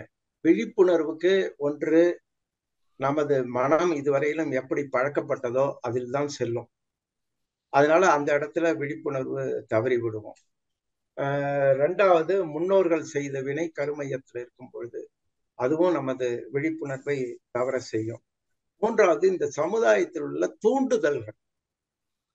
எல்லாரும் சேர்ந்து ஒரே கருத்தே, உனக்கு சுகர் இருக்கு, உனக்கு சுகர் இருக்கு, உனக்கு சுகர் இருக்குன்னு எல்லாரும் மருத்துவர் சொல்றாரு, டெஸ்ட் சொல்லுது, அது சொல்லுதுங்கும் போது தனி மனிதனுடைய மனமானது பயப்பட தொடங்குகிறது. இதையெல்லாம் மீறி நிற்க வேண்டும் என்றால் தவம் ஒன்றுதான் அந்த உறுதி. 1000 பேர் சொன்னாலும் சரி, எனக்கு அதை பத்தி கவலை இல்லை. நான் தொடர்ந்து தவம் செய்து நல்ல உடல் நலத்தோடு தான் இருந்து கொண்டிருக்கிறேன் அப்படிங்கிறது நமக்கு உள் உணர்வாக தெரியும். அதில் நாம் வந்து நம்பிக்கை வைக்க வேண்டும். மனதை தொடர்ந்து சமுதாயத்தில் அதிகமாக ஈடுபடுத்தி நாம் பலவீனப்படுத்தக்கூடாது, பலவீனம் ஆகிடக்கூடாது.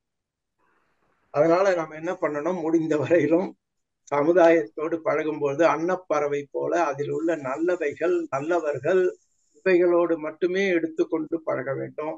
தேவையில்லாத குப்பைகளை மனதில் சேர்த்து கொண்டே போகக்கூடாது. வாழ்த்துக்கள். இன்னொரு நேரத்துக்கு நடந்த அனுபவத்தை சொல்றேங்க. இப்ப நீங்க சுகர் பிபி பத்தி சொன்னீங்க. நைட்டு திடீர்னு தூக்கம் வராம எந்திரிச்சு பார்த்தப்ப கொஞ்சம் உடலெல்லாம் வேர்க்கிற மாதிரி இருந்தது. அது ப்ரெஷர் கம்மியாச்சா கூடனான்னு தெரியல. ஆனா உடனே அந்த டைம்ல நான் உட்காந்து சாந்தி மெடிடேஷன் பண்ணேங்க. சாந்தி தியானம் பண்ணும்போது ஒரு அரை மணி நேரம் தியானம் பண்ணணும், அப்படியே நல்ல நல்ல சாந்தமான ஒரு அமைதியான நிலை வந்துருச்சு. நல்ல மருந்து, வேற மருந்தே கிடையாது. அதான் இப்ப நீங்க ஞாபகப்படுத்தின அந்த ஒரு இது வந்ததுங்க. ஆமா நேற்றுக்கு நடந்து அருமையான மேல்நிலை தவம் செய்யுங்க, சாந்தி தவம் செய்யுங்க. உணவை முடிந்த வரையிலும் வயதுக்கு ஏற்ப நல்ல உணவா எடுத்துங்க. பேக்கடு ஃபுட்டு, பொரித்த உணவு, ஜீரணமாகாத உணவு இதெல்லாம் கொஞ்சம் கொஞ்சம் தவிர்த்துருங்க. ரெண்டாவது, உடம்புங்கிறது கொஞ்சம் முன்ன பின்னதான் இருக்கும். உடனே நமக்கு ஹார்ட் அட்டாக் வந்துடுதோ அப்படின்லாம் நீங்க பயப்பட வேண்டிய அவசியமே கிடையாது. தொடர்ந்து நம்ம பயிற்சி. சிலர் கேட்டாங்க, துரிய தவம் செய்யும் பொழுது அவருக்கு இருதய பாதிப்பு இறந்து விட்டார். அப்படிலாம் நடக்கவே நடக்காது. 0% சான்ஸ். நமது தவங்கள் அனைத்தும் பயிற்சிகள் அனைத்தும் உடல் ஆரோக்கியத்தை நோக்கியே கொண்டு வருது. அதனால தொடர்ந்து பயிற்சிகளை செய்து செய்து நீங்க உள் உணர்வா உங்களுக்கே தெரிய தொடரும். 4 வருஷத்துக்கு முன்னாடி இருந்த ஆரோக்கியம் அதை விட அதிகமா இருக்கேன், இப்ப இன்னும் அதிகமா இருக்கேன் அப்படின்னு இந்த மாதிரியா நம்மளை பயமுறுத்தும் விஷயங்களிலிருந்து சற்று ஒதுங்கி இருக்கு. வாழ்த்து. இன்னொரு கேள்விங்க. நவக்கிரகத்தை பத்தி சொன்னீங்க. அதாவது ஒரே நாள்ல ஒரே டைம்ல பிறந்தவங்களுக்கு அந்த நவக்கிரக பாதிப்பு வித்தியாசம் வருது இல்லைங்களா? அது ஒரு கேள்வி. அதாவது இந்த போராட நட்சத்திரம்னு கேட்டீங்கன்னா இதே டைம்ல இதே நாள்ல பிறந்தவங்க இருப்பாங்க. இதே பாதிப்பு எனக்கு ஒருத்தருக்கு வர்ற பாதிப்பு அதே பாதிப்பு அவங்களுக்கு வருமா, இல்ல வித்தியாசம் வர்ற காரணம் என்ன? வித்தியாசம் வரும். வித்தியாசம் நீங்க உங்களுக்கு நல்லா தெரியும், நமது பூமியானது 25,000 மைல்கள் சுற்றளவு கொண்டது. ஒரு நாளைக்கு எவ்வளவோ லட்சக்கணக்கான மைல்கள் சூரியனை சுற்றி வருது. ஒரு வினாடின்னு எடுத்துட்டா கூட இந்த சூரியனும் மற்ற கோள்களும் அதிலிருந்து வரும் ஆற்றல்களும் மாற்றம் பெற்றுக்கொண்டே இருக்கும். அதனால ஒரு வினாடி மாறினால் கூட அந்த குழந்தைக்கு உள்ள ரசாயன மாற்றங்கள் வெவ்வேறாக இருக்கும். இது ஒன்று. இரண்டாவது காரணம், இந்த அதே நட்சத்திரத்தில் அதே நேரத்தில் பிறந்தால் கூட அந்த குழந்தையின் முன்னோர்களுடைய வினை பயன்களும் அந்த குழந்தைக்கு கருவில் வரும். அதனால வித்தியாசம் வரும். அதனால ஒரு மனிதனை மற்றொரு மனிதனோடு ஒப்பிட்டு பார்க்கவே முடியாது, பார்க்க கூடாது. entirely different. Everybody is individually different from others. அது முகத்தில் கைரேகையில் உடல் மகரிஷி சொல்றார் இல்லையா, 16 காரணங்கள். அதையெல்லாம் ஒழுங்குபடுத்தி நம்ம கொண்டு வரவே முடியவே முடியாது. அதனால் நமக்கு என்ன இருக்கிறதோ அதை ஏற்றுக்கொண்டு, நமக்கு உலகம் அனைத்துக்கும் பொது சூரியன், பொது பூமி, பொது காற்று, பொது நீர், அப்படி இருக்கும் பொழுது இதையெல்லாம் நமக்கு இயற்கை ஏற்கனவே கொடுத்து சிறப்பாக வாழ அனுமதித்திருக்கிறது. இந்த செயற்கையான பொருள், புகழ், செல்வாக்கு, புலனின்பத்தில் மற்றவர்களை பார்த்து உயர முடியவில்லையே என்று வருந்த தேவையே இல்லை. இயற்கை கொடுத்த கொடையை பயன்படுத்தி நமது வாழ்க்கையை ஒரு ஆரோக்கியமான வாழ்க்கையாக வாழ்வோம். மற்றவர்களுக்கு முடிந்த அளவுக்கு தொண்டு செய்து ஒரு அர்த்தமாக மாற்றிக்கொள்வோம். அதனால இந்த ஜோதிடம் சாஸ்திரம் பக்கமே நாம தலை வச்சு படுக்கக்கூடாது. அதில் ஏகப்பட்ட கன்ஃபியூஷன்ஸ் வந்துடும். ஏற்கனவே கொஞ்சம் நிம்மதி இல்லாம தான் அங்க போறோம். அங்க முழு மனமும் நிம்மதி இல்லாமல் போய். இன்னொரு விஷயம் சொன்னீங்க, அருமையான விஷயம். மகிழ்ச்சியோட தத்துவத்தை விட வேற ஒண்ணுமே இல்லை. அதோட தத்துவம் நம்ம ஜீன்லயே, நம்ம செல்லுலயே ரெக்கார்ட் ஆயிருச்சுங்க. இனி அதுல இருந்து வெளிவரதுக்கு ரொம்ப கஷ்டம். நீங்க இந்த மனவளக்கலை தீட்சை பெற்றதே கோடானு கோடி புண்ணியம். குருவுடைய அருள், உங்களுடைய தாய் தந்தை செய்த நல்ல விஷயங்கள், நீங்கள் செய்த நல்ல விஷயங்கள் தான் இங்க கொண்டு சேர்த்திருக்கு. ஆனா சேர்ந்த பிறகும் மனம் கலங்காது இதை நன்றாக புரிந்து கொண்டு உறுதியாக, எப்படி ஒரு குரங்கு குட்டி தன்னோட தாயை இறுகி பற்றி கொள்ளு, தாய் குட்டியை பத்தி கவலைப்படாது, ஆனா குரங்கு குட்டி தாயை கவ்வி கொண்டு போகும். அது போல நீங்க மனவளக்கலையை முடிந்த அளவுக்கு பயிற்சி செய்யணும். அதே போல சில நோய்கள்லாம் வந்து விட்டா அது மருந்தை தவிர மற்ற தீர்வு இல்லை என்றால் நிச்சயமாக மருந்து எடுத்துக்கொள்ள வேண்டும். அதில் அலட்சியமாக நாம் இருக்கக்கூடாது. வாழ்த்துக்கள். நன்றிங்க. வாழ்க்கலாம். நன்றிங்க ஐயா, சிறப்பான பதில்கள் ஐயா. வாழ்க வளமுடன் ஐயா. அடுத்த அன்பராக கவிதா அம்மா அவர்களை அன்போடு அழைக்கிறோம். அம்மா வாழ்க வளமுடன். அம்மா ஐயா வாழ்க வளமுடன் ஐயா. ஐயா என்னோட கேள்வி, தவம் எக்ஸசைஸ் தவம் எல்லாம் செய்து கடைசியில அந்த அமைதின்னு சொல்லும் போது யார்னிங் வருது ஐயா, கோட்டை வாய் சொல்றாங்களே, அது கடைசியில அது தவறாங்களா ஐயா? அதெல்லாம் ஃப்ரீயா விடுங்கம்மா. மகரிஷி சொல்லியிருக்காரு அந்த காலத்து ஸ்பீச்சிலேயே. இந்த மாதிரி உள்ள இருக்கிற வாயுக்கெல்லாம் வெளியேறும் போது அதை பத்தி வெக்கப்படுறதோ அது சங்கடப்படுறதோ தேவையே கிடையாது. ஆனா மற்றவர்களுக்கு அது ஒரு தொந்தரவு இல்லாத பாத்துக்கணும், அவ்வளவுதான். அதனால முழுமையாக வாயை திறந்து அந்த கொட்டாவியே வெளில தள்ளுங்க. அதுக்காக அது முழுமையாக. உங்களோட புக்கு சொன்னீங்களா ஐயா, அது இங்கிலீஷ்ல இருக்குங்களா ஐயா? அது சின்ன புக் மட்டும் இங்கிலீஷ்லயும் தமிழ்லயும் இருக்கு. பெரிய புக்கு ஒன்லி இங்க தமிழ்ல மட்டும்தான். அப்போ இந்த வாட்ஸ்அப்ல சின்ன புக்கு டிஜிட்டல் கொடுப்பீங்களா ஐயா? ஆமா ஆமா, அனுப்புவோம். சரிங்க. அப்புறம் ஐயா, நான் மட்டும் தான் மனவளக்கலையில இருக்கேன். வீட்டுல பையனும் வீட்டுக்காரும் இல்ல. பையனுக்கு அஷ்டமசானி இருக்கு. இப்போ அது 48 days இந்த பஞ்சபூத நவகிரக தியானம் பண்ணலாம் இல்லைங்களா ஐயா? பண்ணலாம். 16 வயதுக்கு மேல ஆயிடுச்சு. 16 வயதுக்கு மேல ஆயிடுச்சுன்னா அவர்கள் கோயிலுக்கு போய் சாமி கும்பிடுற மாதிரியேதான் இது பஞ்சபூத நவகிரகத்தை செய்து அதுக்கு பிறகு மன்றத்துல சேர்ந்து முறையாக எல்லா பயிற்சிகளையும் செய்யலாம். அதுக்கு முன்னாடி இதையும் செய்தாலும் சிறப்பு தான். 2வது அஷ்டமத்து சனி இதெல்லாம் நீங்களே யூகிக்காதீங்க. சரிங்க. அது எந்த ஜோதிடமும் சரியா சொல்ல முடியாது, எப்ப அது விலகும்னு தெரியாது. தொடர்ந்து நன்மையை செய்வோம், நல்ல விஷயங்களை செய்வோம், அதற்கு பலன் நிச்சயமாக கிடைக்கும். அதுல ஒண்ணு சந்தேகம் முன்ன பின்ன வரும், நாம எதிர்பார்த்த உடனே வராது. ஆனால் நல்ல விஷயங்களுக்கு பலன் இல்லாமல் போகவே போகாது. ஓகேங்க, நன்றிங்க ஐயா. வாழ்க வளமுடன் அம்மா. வாழ்க வளமுடன் ஐயா. வாழ்க வளமுடன் அம்மா. அடுத்த அன்பராக தீபா தினகரன் அம்மா அவர்களை அன்போடு பண்ணிடுறாங்க கடைசியில. ஆமா ஐயா கிட்ட பேசலாமா ஐயா? கேக்குதுங்களா? இன்னும் கொஞ்சம் சத்தமா பேசுங்கம்மா. வாழ்க வளமுடன் ஐயா. கேக்குதுங்களா? கேக்குது ஐயா. நான் பாதியில தான் வந்தேன் மீட்டிங்கு. நீங்க சொல்லிட்டு இருந்தீங்க உங்க தவம் மேல்நிலை தவம் அப்படின்னு சொன்னீங்க. இப்போ நாம அமைதியா இருந்தாலும் வீட்டு சூழ்நிலை ஒரு சில நேரத்துல நம்மளுடைய பொறுமையை தூண்டுற மாதிரி இருக்கு. அந்த நேரத்துல தவம் தாண்டி கோபம் வந்துருது. இதுக்கு என்ன அட்வைஸ் கொடுக்குறீங்க? அந்த இடத்துல தாண்டி கோபம் வந்தா அதை பத்தி கவலைப்படக்கூடாதுமா. அது என்ன சொல்லுது அப்படின்னாக்க, இன்னும் நீங்க இந்த தவத்துல இன்னும் சில மாதங்கள், சில நாட்கள், சில வருடங்கள் பயிற்சி பெற வேண்டும் அப்படின்னு சொல்லுது. அதனால அதற்கு தவம் செய்வதை தவிர வேறு வழி கிடையாது. ஆர்டிபிஷியலா நம்ம அடக்கக்கூடாது எதையுமே. நாம தவம் செய்யறோம், நமக்கு கோபமே வரக்கூடாது அப்படின்ட்டு நம்ம மனதுலக்குள்ளேயே முழுங்கினோம்னா அது இன்னும் கெடுதலை தான் கொடுக்கும். அதனால இயல்பா இருங்க. நீங்க தவம் செய்ய செய்ய ஏற்படும் மாற்றத்தை பாருங்க. உங்க மன அலைச்சூழல் குறையதான் அதுல இருந்து நீங்க விடுபடுவீங்க. அது ஒரு ப்ராசஸ். அதை சந்தோஷமா செய்யுங்க தவத்தை. ஒவ்வொரு நாளும் தவம் செய்யும் போது நான் முன்னேறுகிறேன் மனதளவில், உடல் அளவில் அப்படின்னு ஒரு சந்தோஷத்தோட செய்யுங்க. உடனே மேஜிக் மாதிரியே உடனடியாக எல்லா மாற்றமும் வந்துடாது. ஏனென்றால் மனம் என்பது ஒரு காந்த அலை. அந்த காந்த அலையின் தன்மையை மாற்றுவது என்பது தொடர்ந்த முயற்சியினால்தான் முடியும். அதனால நீங்க தொடர்ந்து மேல்நிலை தவத்தை செய்யுங்க. 4 to 7 வந்து விடுவேன் அப்படிங்கிற ஒரு உறுதிப்பாடோடு செய்யுங்க. வாழ்த்துக்கள். நன்றிங்க ஐயா. வாழ்க வளமுடன். அடுத்த அன்பராக அங்கேயர்கண்ணி அம்மா அவர்களை அன்போடு அழைக்கிறோம். வாழ்க வளமுடன்மா. அம்மா வாழ்க வளமுடன். அம்மா ஐயா வாழ்க வளமுடன் ஐயா.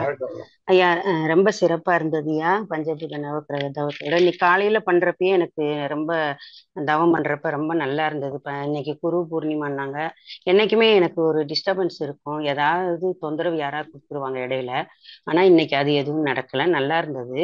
அதே போல இன்னைக்கு இந்த வகுப்புலையும் நீங்க இதை எடுத்துக்கிட்டு இருக்கிறது விளக்கம் எல்லாமே நல்லா இருந்ததுயா. நான் வந்து அந்த கிருபாநிதி அம்மா சாயந்தரம் ஒருக்க பஞ்சபூத நவக்கிரகம் எப்படியும் பண்ணிடுவேன் நைட்டுன்னு சொல்லுவாங்க. அப்ப அவங்க என்னோட ஃப்ரெண்டு. அப்ப இதை கேட்டுக்கிட்டு இருக்கப்ப நானும் அதே போல செய்ய ஆரம்பிச்சேன் இரவு. நல்லா இருக்குதுய்யா. ஆனா சாந்தி தவம் பண்றதுக்கு எவ்வளவு நேரம் கேப் விட்டு செய்யணும் இதை முடிச்சுட்டா? ஏன்னா நாங்க 5:30 மணி ஜூம்லாம் முடிச்சு கேட்டுட்டு அதுல ஒரு தவம் போட்டுட்டு தான் இதை பண்ண ஆரம்பிப்போம். அப்படி இருக்கிறப்ப சாந்தி தவம் அடுத்து உடனே பண்ற மாதிரி இருக்குது. இதுக்கு எவ்வளவு நேரம் இடைவெளி விட்டு செய்யணும்? அப்படிலாம் இடைவெளி எல்லாம் எதுவும் இல்லம்மா. நீங்க அந்த தவத்தை முடிக்கும் பொழுதே சாந்தியில முடிச்சா இன்னும் சிறப்பு. சாந்தி தவம் அப்படிங்கிறது உங்களுடைய உடல்ல தவ ஆற்றல் அதிகமாகும் பொழுது அது மன எண்ணங்களையும் பாதிக்கும். நாம இயல்பாக சமுதாயத்தோட தொடர்பு கொண்டு நமது கடமைகளை செய்ய முடியாது. அதனால சாந்தி தவம் வெள்ளிக்கிழமைகளில் 2 வேளைகளிலும் கட்டாயமாக செய்ய வேண்டும். மற்ற நேரத்துல எப்பெல்லாம் உயர் தவம் செய்கிறோமோ அன்று இரவு படுப்பதற்கு முன்பு எப்பொழுது வேண்டுமானாலும் ஒரு 15 நிமிடம் தனியாக சாந்தி தவம் செய்யணும். இதனுடைய கான்செப்ட் என்னன்னு கேட்டீங்கன்னாக்க, நாம நமது மனதை ஒரு பெரிய ஆபரேஷன் செய்து மாற்றுகிறோம். அப்ப அந்த மாற்றத்தை மனம் ஏற்றுக்கொள்ள வேண்டும் என்றால் அந்த சாந்தி தவம் செய்யும் பொழுது அந்த மனம் மூலாதாரத்துல செட்டில் ஆயிடும். செட்டில் ஆகி அந்த மாறிய மனம் நமக்கு எப்பொழுதும் உதவியா இருக்கும். அதனால சாந்தி தவம் மிக மிக அவசியமான தவம். அதை செய்து அது ஸ்டோரேஜ், அந்த ஸ்டோர் பண்ணீங்க அந்த நல்ல எனர்ஜிய வான்காந்த ஆற்றலை அதுல ஸ்டோர் பண்ணி வச்சுக்கிறது, வேற ஒண்ணும் கிடையாது. அதனால அதை எப்ப வேணா செய்யலாம், தவ முடிவுலயும் செய்யலாம் அல்லது தனியாகவும் செய்யலாம். ஆனால் செய்து செய்து பழகி அதுல ஸ்டோரிங் கெப்பாசிட்டியை நம்ம அதுல வந்துடணும். ஆமா, இல்லைன்னா விரயமாயிடும். நல்ல உயர்நிலை தவம் செஞ்சுட்டு நல்ல சந்தோஷமா வருவீங்க. இங்க 14 to 40 மன அலைச்சூழலோட ஆட்களோட நமக்கு செய்திகள் வரும். டீல் பண்ணும்போது அந்த தவ ஆற்றல் அப்படியே போய்விடும். அப்படி இல்லாம சாந்தியில செய்து சேமிச்சு வச்சுட்டீங்கன்னாக்க அது மாதிரி பழகும் போது கூட விரயமாகாது. எந்த ஒரு இதா நடந்தாலும் நம்ம அத நெகட்டிவா எடுக்காம பாசிட்டிவா எடுத்துக்கலாம். ஆமா ஆமா ஆமா. உங்களுடைய பொறுமையை பார்த்து உங்களுக்கே ஆச்சரியமாயிடும். 4 to 7 இதுக்கு முன்னாடி நான் எப்படி இருந்தேன், இப்ப அதே சூழ்நிலையில தான் இருக்கு, என்னுடைய பிஹேவியர்ல எப்படி இந்த மாற்றம் வந்ததுன்னா உங்களுக்கு ரொம்ப ரொம்ப ஆச்சரியமா இருக்கும். அப்போ உங்க சூழ்நிலைகள் எல்லாம் பாத்தீங்கன்னா உங்க கட்டுப்பாடுக்கு வரும். நல்லா புரிஞ்சுங்க. இப்ப மகரிஷி ஒரு 300 மாணவர்கள்ட்ட பேசுறதுக்கு கூப்பிட்டாங்க. அவர் உள்ள நுழையறதுக்கு முன்னாடி ஏகப்பட்ட கூச்சல். அந்த மாணவர்கள் அந்த டீச்சர்ஸ் எல்லாம் அமைதின்னு சொல்றாங்க, ஆனா ஒரு ஸ்டூடெண்ட்டும் கேட்கவே இல்லை, கூச்சல். மகரிஷி உள்ள அந்த சேர்ல உட்கார்ந்தாரு. அப்படியே டோட்டலா அப்படியே ஒரு கிளான்ஸ் பார்த்தாரு. இப்ப நாம 4 to 7 சொல்றோம், மகரிஷி ஈவன் 1 to 3 ஃப்ரீக்வன்சி கூட போகணும். அவரு அந்த ஃப்ரீக்வன்சில அந்த மாணவர்களை பார்த்தோன்னே அனைத்து மாணவர்களின் மன அலைச்சூழலும் இதோடு இணைந்து 4 to 7 அல்லது 8 to 13 வந்துட்டாங்க. 13 to 40 அவங்களால இருக்க முடியல. 8 to 30 ஏன்னா இவருடைய ஆற்றல் பரவி அப்படியே கொண்டு வந்துடுது எல்லாத்தையும். 8 to 13 அப்படியே அமைதி ஆயிட்டாங்க 2 நிமிஷத்துல. அப்புறம் இவர் ஸ்பீச் கொடுத்தாரு. அதனால முயற்சி செய்து 4 to 7 வந்துட்டீங்கன்னா உங்க வீட்டுக்குள்ள வந்தோடனே ஒரு அமைதி வந்துடும் வீட்டுக்குள்ள. மற்றவர்கள் 14 to 40 என்று இருந்தால் கூட அவர்களால் அது பேச முடியாது. புரிஞ்சுதுங்களா? சரிங்கய்யா சரிங்கய்யா, நல்ல தகவல்யா. பயிற்சி செய்யணும், வேற ஒண்ணும் செய்யணும். அதேயா, நல்ல அதனால இது கட்டாயம் சூழ்நிலைகளை பிடிச்சுக்கிறேன். கட்டுப்படுத்தி மனிதர்களை மாற்றி எனக்கு அமைதி வேண்டும் என்பது நனவாத காரியம். என்னை நான் மாற்றிக்கொண்டு ஆழ்ந்த அமைதியை பெற்று சூழ்நிலையை அமைதிக்கு கொண்டு வருவேன் என்பதுதான் சாத்தியம். நல்லா சிந்திங்க, பயிற்சியை செய்யுங்க. சரிங்க ஐயா, ரொம்ப சிறப்பு ஐயா. நன்றிங்க ஐயா, வாழ்க வளமுடன். அம்மா நன்றிமா, வாழ்க வளமுடன் அம்மா. நன்றி அம்மா, வாழ்க வளமுடன். நன்றிங்க ஐயா, வாழ்க வளமுடன் ஐயா. அடுத்த அன்பராக லட்சுமணன் காந்திமதி அவர்களை அன்போடு அழைக்கிறோம். வாழ்க வளமுடன். ஐயா வாழ்க வளமுடன் ஐயா. உரை உங்களை ஸ்டார்டிங்ல இருந்து கேட்க முடியல, சரிங்க ஐயா. ஐயா இப்ப நீங்க சொன்னது வந்து ஒரு தவத்துக்கும் இன்னொரு தவத்துக்கும் வந்து கேப் வேண்டாம்னு சொன்னீங்க. பஞ்சபூத நவதா இருக்கட்டும், 9 மொழி தவமா இருக்கட்டும், இது கொஞ்சம் ஒரு 10 நிமிஷம் கேப் விட்டு கூட நம்ம தவம் எடுத்துக்கலாங்கிற ஒரு விஷயம் சொன்னீங்க. டெய்லி வந்து சாந்தி தவம் எடுத்துக்கிறது அதுவும் நல்லதுன்னு சொன்னீங்க ஐயா. இப்போ அந்த சுகரை பற்றி சொன்னீங்க இல்லையா, அந்த சுகருக்கு நம்ம என்னங்க ஐயா அதை பண்ணுறது? இப்போ அது ஏன் அதை வந்து நம்ம வந்து என்ன மாதிரி அதை இது பண்ணி நம்ம சரி பண்ணிக்கிறதுங்க ஐயா? அந்த சுகரை முடிஞ்ச வரைக்கும் இக்னோர் பண்ணுங்க. இந்த சுகருக்கு நீங்க மாத்திரையெல்லாம் சாப்பிட ஆரம்பிச்சிட்டீங்கன்னாக்க அதை மாத்திரையை நிறுத்த முடியாது. தொடர்ந்து சாப்பிட்றத தவிர வேற வழியே கிடையாது. நீங்க தொடர்ந்து தவ பயிற்சி செய்து செய்து நம்ம செல்லுக்கு நல்ல ஆற்றல், ஒண்ணு ரத்தம் தூய்மையாகணும், இன்னொன்னு மனதுல 6 தேவையற்ற குணங்களை நம்ம டெலீட் பண்ணணும். அதுக்கு பிறகு பாத்தீங்கன்னாக்க நம்ம செல்லுக்கு இந்த சுத்தவெளி என்கிற தெய்வ சக்தி, தெய்வ சக்தி நமக்கு வரணும். இதெல்லாம் வந்தாக்க அதுல இருந்து எளிதாக விடுபடலாம். ஆனா ஏற்கனவே எனக்கு இருக்கு, தொடர்ந்து 2 வருஷமா மாத்திரை சாப்பிட்றேன்னா தொடர்ந்து மாத்திரை சாப்பிட்றத தவிர வேற வழி கிடையாது. இந்த தவத்தையும் செய்து கொண்டே வாருங்க. கொஞ்சம் கொஞ்சமா உங்க உடம்பு சொல்லும். ரொம்ப அடிக்கடி டெஸ்ட் எடுத்துக்கவே வேண்டாம். இப்ப சுகர்னால உங்களுக்கு மயக்கம் வருது, மயங்கி விழுந்தீங்க இப்படின்னா தான் அது எக்ஸ்ட்ரீம் லெவல். அப்ப வந்து நீங்க மருந்து சாப்பிட்றத தவிர வேற வழி இல்லை. ஆனா அது மாதிரி ஆயிடுமோன்னு பயத்திலேயே வாழ்நாள் முழுவதும் மருந்து சாப்பிட வேண்டிய அவசியம் இருக்காது. உணவை மாற்றிக்கொள்ளுங்க. நல்ல சத்துள்ள உணவு, எளிதில் ஜீரணமாகும் உணவு, இதையெல்லாம் சாப்பிடுங்க. இதுல சுகர் இருக்கு, அதுல சுகர் இருக்குன்னு எல்லா உணவுகளையும் வெறுத்து ஒதுக்காதீங்க. ஒவ்வொரு உணவிலும் ஒவ்வொரு நல்லது இருக்கு. அதனால ரொம்ப அதுல வந்து இந்த பல்வேறு டாக்டர்கள் சொல்றது அது இதெல்லாம் பாத்தீங்கன்னாக்க உங்களால ஃபாலோ பண்ண முடியாது. அதனால இயல்பா இருங்க, ரிலாக்ஸ்டா இருங்க. தவம் செய்யறோம், நமக்கு நல்ல ஆற்றல். தெய்வ சக்தியால் சரி செய்ய முடியாதே கிடையாது. அந்த தெய்வ சக்தியை கெடுப்பதனால்தான் உடலில் நோய்கள் வருகிறது.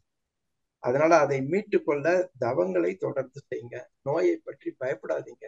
தலைக்கு வந்தது தலப்பாகையோடு நிச்சயமாக மனவள கலைஞர்களுக்கு போகும். இதை நீங்க அனுபவமாக பெறலாம். வாழ்த்துக்கள். அக்ரசிவ் ட்ரீட்மெண்ட் வேண்டாம். அக்ரசிவ் ட்ரீட்மெண்ட் அதை பத்தியே நினைவு, நான் ஒரு நோயாளி என்ற மன இதிலிருந்துலாம் விடுபடுங்க.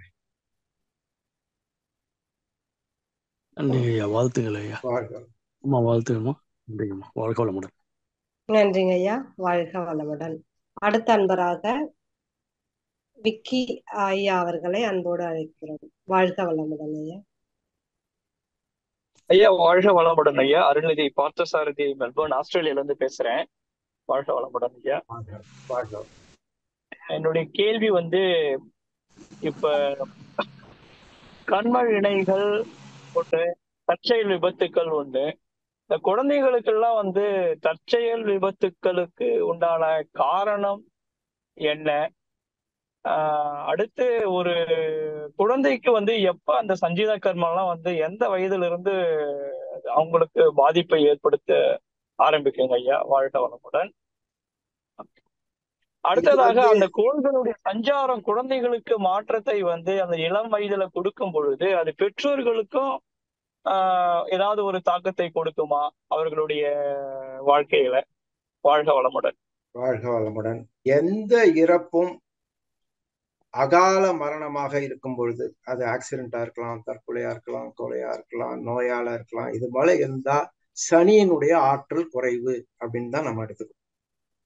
சனி கிரகத்தின் ஆற்றல் குறைவாக இருக்கும் பொழுது அந்த இறப்பு என்பது ஏற்படுகிறது. நீண்ட ஆயுள் காரகன் என்றே அதற்கு சனிக்கோளுக்கு பெயர். அதனால ஒரு குழந்தை இறக்கிறது என்றால் அது உருவாகும் பொழுதே சனியினுடைய ஆற்றல் மிக மிக குறைவாக அதற்கு இருந்திருக்க வேண்டும். இது நாம ஒண்ணுமே பண்ண முடியாது. we are helpless in this. அதை ஏற்றுக்கொள்வதை தவிர வேறு வழி இல்லை. 16 வயதுக்கு மேற்பட்டு மனம் முதிர்ச்சி அடைந்த பிறகு இதை பற்றியெல்லாம் புரிந்து கொண்டு மனதை தன்மையை மாற்றும் பயிற்சியை செய்யும் பொழுது கொஞ்சம் கொஞ்சமாக மாற்றிக்கொள்ள முடியும். அதுவரையிலும் அந்த குழந்தை கருவில் எப்படி இருக்கிறதோ அப்படிதான் வாழ்ந்தாக வேண்டும். அதற்கு வேறு வழி கிடையாது. ரொம்ப கடுமையான முயற்சி செய்து அதனுடைய குணத்தை எல்லாம் நாம மாற்ற முயற்சி கூடாது. அதனால அந்த குழந்தைகளுக்கெல்லாம் அது தாயின் கருவிலேயே அந்த தீர்மானங்கள் வந்துடுது. உடல் அறிவு, மன அறிவு, மன ஆற்றல், உடல் அமைப்பு எல்லாம் வந்துடுறது. அதனால அதுல பெருசா நம்ம மாற்ற முடியாது, மாற்றவும் தேவையில்லை. அதை அப்படியே இயல்பாக எடுத்துக்கொள்வோம். 16 வயது முடிந்த பிறகு எனக்கு என்னவெல்லாம் குறை இருக்கிறது என்று கண்டுபிடித்து அந்த குறைகளை போக்குவதற்கு அந்த கிரகங்கள் மீது தவம் செய்து அதை நினைத்து செய்யும் பொழுது அவைகள் கொஞ்சம் கொஞ்சமாக மாற்றம் வரும். வாழ்த்துக்கள். அதனால இறப்புக்கு காரணத்தை நாம் கண்டுபிடிக்கவே முடியாது. அதை எந்த விதத்திலையும் நம்ம ஜஸ்டிஃபை பண்ண முடியாது. அதனால் அது சனி கிரகத்தின் ஆற்றல் குறைவு என்றுதான் எடுத்துக்கொள்ளும். எவ்வளவோ நோய்களோடு எவ்வளவோ ஆண்டுகளாக வாழ்ந்து கொண்டிருக்கிறார்கள். அது விஞ்ஞானத்தில் ஒரு மிராக்கிள்.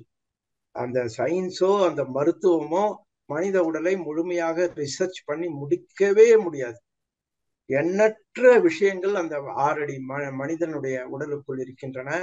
எவ்வளவு இருக்கிறது என்றால் இந்த பிரபஞ்சத்தில் எவ்வளவு ரகசியங்கள் இருக்கிறதோ அவ்வளவு ரகசியமும் மனித உடலில் இருக்கிறது.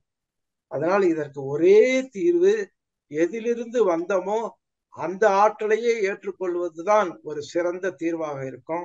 அதற்கு வேதாத்திரி மகர்ஷி அருமையான தவங்களை கொடுத்திருக்கிறார். மற்றவைகளை அவைகள் நடக்கும் பொழுது ஏற்றுக்கொள்வதை தவிர வேறு வழி கிடையாது. வாழ்த்துக்கள். வாழ்க வளமுடன் ஐயா. நன்றி ஐயா. வாழ்க வளமுடன். வாழ்க. நன்றிங்க ஐயா. வாழ்க வளமுடன். அடுத்த அன்பராக சுந்தரமூர்த்தி ஐயா. வாழ்க வளமுடன் ஐயா. நீங்க அன்மியூட் பண்ணிட்டு ஐயா கிட்ட பேசலாங்க ஐயா. வணக்கம். வாழ்க வளமுடன். பேரரசையா வாழ்க வளமுடன். ஐயா மறுபடியும் நான் கூப்பிட்டது ரொம்ப நன்றி. இது இப்போ இன்னைக்கு குரு பெயர்ச்சி அப்படின்னு சொல்றாங்க. அப்புறம் மற்ற வாழ்க வளமுடன் ஐயா. மியூட் ஆயிட்டாங்க ஐயா, நெட்வொர்க் இஷ்யூ போல. அடுத்த அன்பரை பார்க்கலாங்க ஐயா. அடுத்த அன்பராக முருகேசன் ஐயா, நீங்க அன்மியூட் பண்ணிட்டு ஐயா கிட்ட பேசலாங்க ஐயா. ஐயா வாழ்க வளமுடன். அம்மா வாழ்க வளமுடன். ஈரோட்ல இருந்து பேசுறேங்க ஐயா. நீங்க 2 நூல் எழுதியிருக்கிறதாகவும் அதை நீங்க தேவையான சப்ஸ்கிரைப் பண்ணிக்கலாம் அப்படின்னாங்க. அது எப்படி பண்ணி கொடுங்க? அது டிஜிட்டல்ல ஃப்ரீயா தான் கொடுக்குறோம். நீங்க இந்த வாட்ஸ்அப் நம்பருக்கு வாட்ஸ்அப் பண்ணுங்க, யூடியூப் சேனலை சப்ஸ்கிரைப் பண்ணுங்க, பிறகு மெசேஜ் அனுப்புங்க, உங்களுக்கு அனுப்பி வைக்கப்படும். சரிங்க. சரி, என்ன பேர்ல யூடியூப் வருங்க? நவகிரக பவர் அப்படின்னு யூடியூப் சேனல். அதுல சப்ஸ்கிரைப் பண்ணிட்டு இந்த வாட்ஸ்அப் நம்பருக்கு உங்க நம்பர் அனுப்புங்க. அந்த சிறிய நூல் உங்களுக்கு அனுப்பப்படும். சரிங்க, நல்லது. நன்றி. வாழ்க. நன்றிங்க ஐயா. வாழ்க வளமுடன். அடுத்த அன்பராக ஜெயலட்சுமி அம்மா, நீங்க அன்மியூட் பண்ணிட்டு ஐயா கிட்ட பேசலாமா? வணக்கம் அம்மா. வாழ்க வளமுடன் ஐயா. வணக்கம் ஐயா. ஐயா நான் இப்ப இந்த கேள்விதான் கேட்கணும்னு நினைச்சேன். முன்னாடி கேட்டவர் கேட்டுட்டாரு, அதுக்கு ஆன்சர் கிடைச்சிருச்சு ஐயா. அப்புறம் எங்க வீட்டுக்காருக்கு 55 வயசு ஆகுது. சுகர் 420 இருக்குது ஐயா. அவர் இந்த தவம் எதுவுமே அவருக்கு அது புரிய மாட்டேங்குது. நான் மனவளக்கலையில நான் அருள்நீதி முடிச்சுட்டேன்.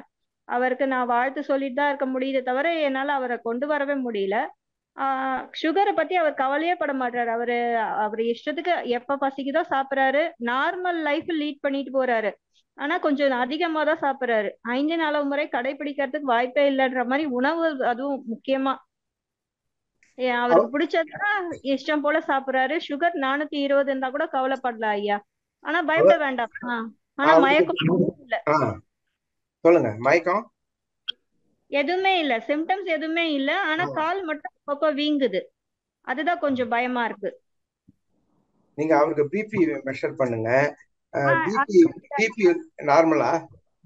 பிபி நார்மலா இருக்கு, எல்லாமே நார்மலா இருக்கு. ஆனா சுகர் மட்டும் எப்பயுமே 350 அப்படி இருக்கும். இப்ப 420 வரைக்கும் போகுது. அதை பத்தி கவலைப்பட வேண்டாம். அவருக்கு 55 வயசு ஆனதுனால ஜீரணமாகும், எளிதாக ஜீரணமாகும் உணவு மட்டும் எடுத்து சொல்லுங்க. ஜீரணமாகாத மற்ற உணவுகள் இருக்கும்போது அது சைடு எஃபெக்டை ஏற்படுத்தும். பேடு கொலஸ்ட்ராலா மாறி இது மாதிரி சில நோய்கள் எல்லாம் வர ஆரம்பிக்கும். அட்லீஸ்ட் இந்த நோய்கள் தோன்ற ஆரம்பித்தவுடனாவது நாம் மனம் திருந்தி ஏதோ பயிற்சியை செய்ய வேண்டும் அப்படின்ட்டு ஒரு நடைப்பயிற்சியா இருக்கலாம், ஒரு எக்ஸசைஸா இருக்கலாம், அவருக்கு பிடித்த ஏதோ ஒரு பயிற்சியை செய்ய சொல்லுங்க. நீங்க வாழ்த்துங்க. அவரும் மனவளக்கலையில சேர்த்து விடுங்க. அது எப்படி வருதுன்னு பார்ப்போம். அப்படி இல்லைன்னா அவருக்கு நோய்கள் அதிகமாச்சுன்னா மருந்தை தவிர வேறு வழி கிடையாது. மருந்து தவிர வேறு வழி. 2 வேளையுமே மாத்திரை சுகருக்கு போடுறாரு. அது கிட்னி பாதிக்கும் சொல்லி பாக்குறேன். ஆனா 2 வேளை மாத்திரை போட்டே 420. ஒரேடியா பயப்பட வேண்டாம். அதெல்லாம் எல்லாமே தேவையற்ற விஷயங்கள் எல்லாம் உடனே ஆளை கொண்டுடாது. ஸ்லோ பாய்சன் பாங்க. இந்த கோக் ஆகட்டும், கொக்கோ கோலா, ஃபேண்டா, இந்த மாதிரி எல்லா விஷயங்களும் பேக்டு ஃபுட்டு இது எல்லாமே ஸ்லோ பாய்சன் தான் பண்ணுமே தவிர உடனடியா அது பண்ணாது. அதனால ஆனா இந்த மாத்திரை சாப்பிட்டு பழக்கமாயிடுச்சுன்னா அவங்களால அதிகமா தவத்துல ஈடுபடணும்னு ஒரு மனம் வராது. அதனால அப்படியே வாழ்த்திக்கிட்டே இருங்க. அது ஏதோ ஒரு நேரத்துல அவருக்கு ஒரு ஸ்பார்க் வரலாம். நன்றி ஐயா. அதனால அதை பத்தி தெளிவா இருக்கு, புரியுதுங்க ஐயா. வாழ்த்துக்கள். வாழ்க வளமுடன். வாழ்க வளமுடன் ஐயா. நன்றி அம்மா. வாழ்க வளமுடன். மீண்டும் சுந்தரமூர்த்தி ஐயா, நீங்க அன்மியூட் பண்ணிட்டு ஐயா கிட்ட பேசலாங்க ஐயா. நடுவில் ஒரு கால் மிஸ் கட் ஆயிடுச்சுங்கம்மா. வாழ்க வளமுடன் ஐயா. வாழ்க வளமுடன் ஐயா. வாழ்க வளமுடன். இன்னைக்கு குரு பயிற்சின்னு சொல்றாங்க, சில நாள்ல சனி பயிற்சின்றாங்க, அப்புறம் இந்த மாதிரி தோஷங்கள், ராகு கே தோஷம், செவ்வாய் தோஷம், ராகு கே தோஷம் எல்லாம் சொல்றாங்க. இதெல்லாம் ஜாதகத்தை ஜோதிடம் ஜாதகம் இதெல்லாம் எடுத்துட்டு நம்ம ரொம்ப குழப்பிக்காம மகரிஷி அவர்கள் சொன்ன நம்முடைய மேல்நிலை தவமான நம்ம 9 மைய தவம் துரியாதீதம் செய்யறோம். முக்கியமா பஞ்சபூத நவகிரகம் நீங்க சொன்ன மாதிரி செய்துட்டு வந்தால் போதும் இல்லைங்களா? இந்த திசை நடக்குது, அந்த திசை, இதை பத்தி நம்ம கவலைப்பட வேண்டிய அவசியமே இல்லை இல்லைங்களா? ஆமாயா. நீங்க பிரபஞ்ச ஆற்றலோடு உங்களுடைய உடலோட காந்தம் வேறுபட்டு இருக்கும் பொழுதுதான் பிரச்சனை வருது. தொடர்ந்து தவம் செய்ய செய்ய செய்ய பிரபஞ்ச ஆற்றலுக்கு, அதாவது தெய்வ சக்தியோடு கிட்ட போயிட்டே இருக்கும். ஒவ்வொரு நாளும் தவம் செய்ய செய்ய அது கிட்ட நெருங்க நெருங்க பிரபஞ்சத்தோட ஒரு பகுதியாக நாம் இருப்பதால நம்மளுடைய காந்தமும் பிரபஞ்ச காந்தமும் ஒன்றாக மாறும் பொழுது இவர் உடல் முழுவதும் தெய்வ சக்தியால் நிரம்பப்படுகிறது. அதனால இவர்களுக்கு இந்த ஜாதகம், ஜோதிடம், இந்த பெயர்ச்சி, அந்த பெயர்ச்சி எதுவுமே வேலை செய்யாது. மற்ற மிருகங்களுக்கு அதெல்லாம் இருக்கா? குரு பயிற்சி இருக்கா? சனி பயிற்சி இருக்கா? இல்லையே. அவைகள் எல்லாம் சூரிய வான்காந்த ஆற்றலை இயல்பாக பெற்று அது சிறப்பாக அதற்கு இயற்கையோடு இணைந்து வாழ்கிறது. அதனால் நாமும் விழிப்புணர்வோடு இருந்து முடிந்த வரையிலும் மிருகங்களைப் போல உணவில், உறக்கத்தில், உடலுறவில், எண்ணத்தில் நாம வாழணும். அது போல வாழ்ந்து தவமும் செய்து வர வர நமக்கு இந்த எந்த பெயர்ச்சி எப்பொழுது ஏற்பட்டாலும் அதை பற்றி நமக்கு கவலை மனதில் வராது. தவம் ஒன்றுதான் அனைத்துக்கும் வழி. அதை தொடர்ந்து செய்வோம். நேரத்தை விரயம் செய்யாமல் நம்ம கிடைத்த வாய்ப்பை 50 வயதில் கிடைச்சிருக்கா, 60 வயதில் கிடைச்சிருக்கா, எப்ப கிடைச்சாலும் சரி, இன்று முதல் நான் தொடர்ந்து மன்றத்தோடு தொடர்பு கொண்டு இந்த தவங்களை செய்து முயற்சி செய்து நான் வெற்றி பெறுவேன் என்று இதை ஒன்றை மட்டும் நம்ம இறுக்கி பிடித்துக் கொள்ளலாம். மற்றவைகளெல்லாம் சமுதாயத்திற்காக செய்வோம். சமுதாயத்தில் குடும்பத்தினர்களுக்கு மற்ற நம்பிக்கைகள் எல்லாம் இருந்தாக்க அதனால அவங்கள நம்ம அவங்களோட இணைத்து தான் வாழணும். அவர்களுக்காக நம்ம அனைத்து செயல்களையும் மேலோட்டமாக செய்வதில் எந்த தவறும் இல்லை. அதனால தொடர்ந்து தவம் ஒன்றுதான் நமக்கு வழி. வாழ்த்துக்கள். வாழ்த்துக்களையா. அதே மாதிரி இந்த பக்தி மார்க்கத்தை குறை சொல்லிடவே கூடாதுன்னு சொல்லியிருப்பீங்க. அது ரொம்ப சிறப்பான ஒரு மனதில் கொள்ள வேண்டிய ஒரு ரொம்ப சிறப்புங்கய்யா. ரொம்ப நன்றி. வாழ்க வளமுடன். உங்களுடைய தொண்டு சிறக்கட்டும். நீங்க நிறைய தொண்டு எல்லாம் செஞ்சுட்டு இருக்கீங்க. அதை மேலும் மேலும் தொடருங்க. வாழ்த்துக்கள். வாழ்க வளம். வாழ்க வளமுடன். நன்றிங்கம்மா. வாழ்க வளம். வாழ்க. நன்றிங்க ஐயா. வாழ்க வளமுடன் ஐயா. ஐயா, இப்போ ஒரு வாழ்க்கை துணையை தேர்ந்தெடுக்கணும்னா அவங்களோட கருமையம்தான் தேர்ந்தெடுக்குது அப்படின்னு சொல்றாங்க இல்லைங்கய்யா. இப்போ வந்து நம்ம அரேஞ்ச் மேரேஜ் பண்ணும்போது ஜாதகங்கள் வருது. அது வந்து இது வரைக்கும் நம்ம ஜாதகமே ஜோசியமே பார்க்கல. ஆனா அந்த பொருத்தம் பார்க்கணும் அப்படின்னு கொண்டு போய் பாக்குற மாதிரி இருக்கு.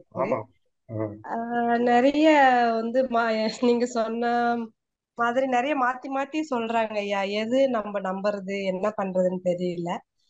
அதுக்கு என்ன பண்ணலாம்? அதனாலதான் மனப்பொருத்தம் பாருங்க. முதல்ல மனசுல சந்தோஷம் இருக்கும். எனக்கு இப்ப பிடிக்காத ஒரு பொருளை, உயர்ந்த பொருளை கொடுத்தா கூட அதை நான் அதிகமா பயன்படுத்த மாட்டேன். ஆனா எனக்கு மனசுக்கு பிடிச்சு நானே அதை ஏத்துட்டேன்னா அதுல இருக்கிற குறைகள் எனக்கு தெரியாது. ஏன்னா என்னுடைய செலக்ஷன் என்னோடது. அதனால இந்த மேரேஜ் விஷயத்துல அந்த யார் மேரேஜ் பண்ணிக்கிறாங்களோ அவங்களுக்கு அவங்க வாழ்க்கை துணைய ஒத்துக்கிறாங்களா அப்படிங்கிறத நீங்க மனம் வந்து ஏற்றுக்கொள்ளுங்க. அதுக்கு மனப்பொருத்தம் முதல்ல பாருங்க. இந்த ஜாதக பொருத்தம் வந்து கன்ஃபியூஷன்ல தான் கொண்டு விடும். அதனால ஜென்ரலா மேலாம்படி அதை பார்க்கறது ஓரளவுக்கு ஓகே தான். நம்ம மன திருப்திக்காகவும் மற்றவர்களுடைய, ஏன்னா அதர் சைடு இருக்காங்க இல்லையா, அவர்கள் ஜாதகம் பொருந்தித்தான்னு கேட்பாங்கல்ல, அதை நாம அதற்காக நம்ம அதை பார்க்க வேண்டியதுதான். ஆனா அதை விட முக்கியமா இந்த மனப்பொருத்தத்தை நாம் பார்க்க வேண்டும். அதற்கு பிறகு நீங்க என்ன கண்ணில் விளக்கண்ணை விட்டு கொண்டு எவ்வளவு ஜோசியரை எவ்வளவு ஜாதகத்தை எப்படி பார்த்தாலும் நமது பையன் பொண்ணு நல்லா இருக்கணும், வாழ்க்கை துணை சிறப்பாக அமைய வேண்டும் என்று சொன்னாலும் திருமணத்திற்கு பிறகு அவர்கள் இதையெல்லாம் ஏற்றுக்கொண்டு வாழ்க்கை என்பது இன்பம் துன்பம் கலந்ததுதான் என்று ஏற்றுக்கொண்டு அவர்கள் ஒருவரை ஒருவர் புரிந்து கொண்டு எந்த பிரச்சனை வந்தாலும் விட்டு கொடுக்காமல் வாழ்வதுதான் சிறப்பாக வாழ்க்கையாக வாழும். அது அரேஞ்சு மேரேஜ்லயும் அதே இதுதான், லவ் மேரேஜ்லயும் அதே தான். அதனால அது திருமணம் ஆன பிறகு உறுதியாக இருவரும் இருந்து கொண்டு அந்த திருமண இதை நம்ம தொடர்ந்து எவ்வளவு சோதனைகள் வந்தாலும் நடந்துக்குவோம் என்ற உறுதிமொழி எடுத்துக்கொள்ளும். அதுதான் ரொம்ப ரொம்ப முக்கியம். அந்த வகையில ரொம்ப ஓவரா ஜாதகத்தை நிறைய ஜோதிடத்தை காமிக்காதீங்க. காமிச்சா குழப்பங்கள் தான் வரும். உங்களுக்கு மனப்பொருத்தம் வந்து விட்டதா அப்படி என்றால் அதை நீங்க ஓரளவுக்கு எல்லாம் தீர்மானம் பண்ணிட்டீங்க. பொண்ணுக்கும் பையனை பிடிச்சிடுத்து, பையனுக்கும் பொண்ணை பிடிச்சிடுத்துன்னா எந்த ஜோதிடர் வந்து இது ஜாதகம் பொருத்தமா இருக்குங்கிறாரோ அவரை பிடிச்சுங்க போறோம். அவ்வளவுதான். நன்றிங்க ஐயா. சிறப்பான பதிலுங்க ஐயா. ஐயா, இப்போ திருமணம் கைகூடணும்னா எந்த நவகிரகம் மீது தவம் பண்ணா? அது வந்து குருமா. திருமணம், குழந்தை பேரு, இதுக்கெல்லாம் குருவினுடைய ஆற்றல். பொதுவா நவகிரகத்தையுமே பண்ணிடுறது நல்லது. ஒரு திருமணத்துல தொடர்ந்து தடை வருது, நடக்கல, வயசாயிட்டு வருது அப்படின்னாக்க ஒரு 48 நாள் பஞ்சபூத நவகிரக தவத்தை அப்படியே உட்கார்ந்து செய்ய சொல்லுங்க. ஒரு நல்ல இயல்பாக ஒரு மாற்றம் வரும். எங்கிருந்தாவது யாராவது வருவாங்க, அந்த திருமணம் நடக்கும். இப்போ இந்த மணமகள் செய்ய முடியலன்னா அவங்க அம்மா செய்யலாங்களா ஐயா? பஞ்சபூத அம்மா செய்யலாமா?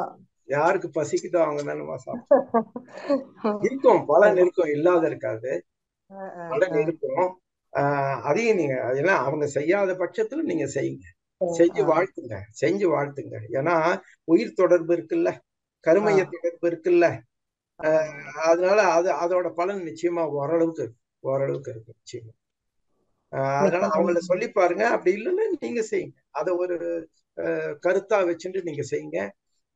அந்த பிரபஞ்ச காலத்துல அவங்களுக்கு திருமணம் ஆனது போல ஒரு வியூ பண்ணிட்டு அந்த கடவுள் சக்தியை அதுக்கு உதவுமாறு கேட்டுக்கொள்ளுங்க. அது நடக்குமா நிச்சயம். மிக்க நன்றிங்க ஐயா. வாழ்க வளமுடன் ஐயா. வாழ்க வளம். இன்னும் 2 அன்பர்கள் இருக்காங்க ஐயா, அதோட கேட்கலாமா? முடிச்சுக்கலாமா?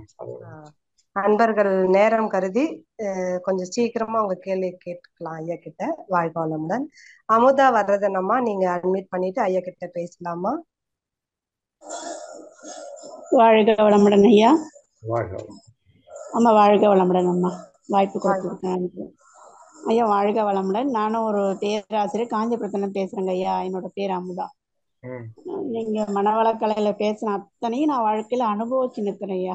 எனக்கு மனசு அவ்வளோ நெருடலா ஒரு சந்தோஷமான ஒரு அனுபவத்தை உங்ககிட்ட நான் ஷேர் பண்ணிக்கலாம் ஐயா. ஹேண்ட் ரைஸ் பண்ணேன். ரொம்ப ரொம்ப ரொம்ப சிறப்புங்க. இந்த வான்காந்த ஆற்றல் நமக்கு நம்ம உடம்புல ஊடுருவ நமக்குள்ள எப்படி ஒரு ஆற்றல் மேம்படுதுன்றது நம்ம இந்த தவங்கள் மூலமும் நம்ம பயிற்சிகள் மூலமும் நல்லா உணர முடியுதுங்களா ஐயா. அவ்வளோ நமக்கு உடம்புக்குள்ள ஏதோ ஒரு சம்திங் வியாதிகள் இருந்தாலும் அது கொஞ்சம் கொஞ்சமா அதுவே அது தன்னை சரிப்படுத்திக்கிட்டு ஒரு நார்மலுக்கு உண்டாகிற நிலையை நான் ஒரு 15 வருஷமா நான் இதுக்குள்ள இருந்து சர்வீஸ் பண்ணிக்கிட்டு மன்றங்களை தொடர்பு கொண்டுட்டு பயிற்சி பண்ணிட்டு நிறைய காலேஜுக்கெல்லாம் போயிட்டு சர்வீஸ் பண்ணிட்டு வீட்டுக்குள்ளேயும் என்னோட மகளை எம்எஸ்சி படிக்கிறா, பையனும் மனவளக்கலை. எங்களோட ஹஸ்பண்ட் இப்பதான் அருணதிக்கு போயிட்டு வந்தாரு, அவரும் பயிற்சி பண்றாரு. இந்த அளவுக்கு என்னால உணர முடிஞ்சு நான் பண்ண முடியுதுன்னா இது வேதாத்திரிய கருத்து தவிர வேற எதுவும் இருக்க முடியாதுங்க ஐயா. மிகப்பெரிய ஒரு அற்புதம், ஒரு பெரிய ஒரு பொக்கிஷம் நமக்கு கிடைச்சிருக்குதுன்னு தான் நாம உணர்ந்து நாம சமுதாயத்துக்கு எடுத்துன்னு போகக்கூடிய அளவுல நம்மளை மேம்படுத்துவீங்கன்றது நல்லா குறைக்க பிரபஞ்சம் நமது கட்டுப்பாட்டுக்குள் வரும். வேத சுப்பையா பல தடவைகள் சொல்லியிருக்காரு, எனக்கு எதை பத்தியும் கவலையே இல்லை, நான் வெளியில போனா உடனே எனக்கு பிரபஞ்ச ஆற்றல் துணை புரிந்து தக்க நபர்களை கொண்டு எனக்கு வேண்டிய வசதிகளை செய்து தருகிறது. இதை அனுபவமாக நான் பெற்றுக் கொண்டிருக்கிறேன். அதே போலதான் எனக்கும் நிறைய இடங்கள்ல முன்பின் தெரியாத இடங்கள்ல போகும்போது சில சங்கடங்கள் யாரோ ஒரு மனிதர் நமக்கு உதவுகிறார். அப்ப என்ன ஆகுது, இந்த பிரபஞ்ச ஆற்றலை நாம் வசப்படுத்தி விட்டால் அது தக்க நபர்களை கொண்டு நமது சங்கடங்களை தவிர்க்கிறது. ஒரு உபாயமாக அமைதாங்க. பஞ்சபோத நவகிரதம் ரெகுலராவே மதியத்துல பண்ணிடுங்க ஐயா. இப்ப திருமணத்துக்காக 48 நாள் சொன்னீங்க பாருங்க, அத கூட என்னோட மகளுக்காக அவ பண்ணல, அவளுக்காக நான் 48 நாள் பண்ணி முடியறதுக்கு முன்னாடி அலைன்ஸ் இப்ப 1.5 வருஷம் ஆகுது கல்யாணம் ஆகி நல்லா இருக்காங்க.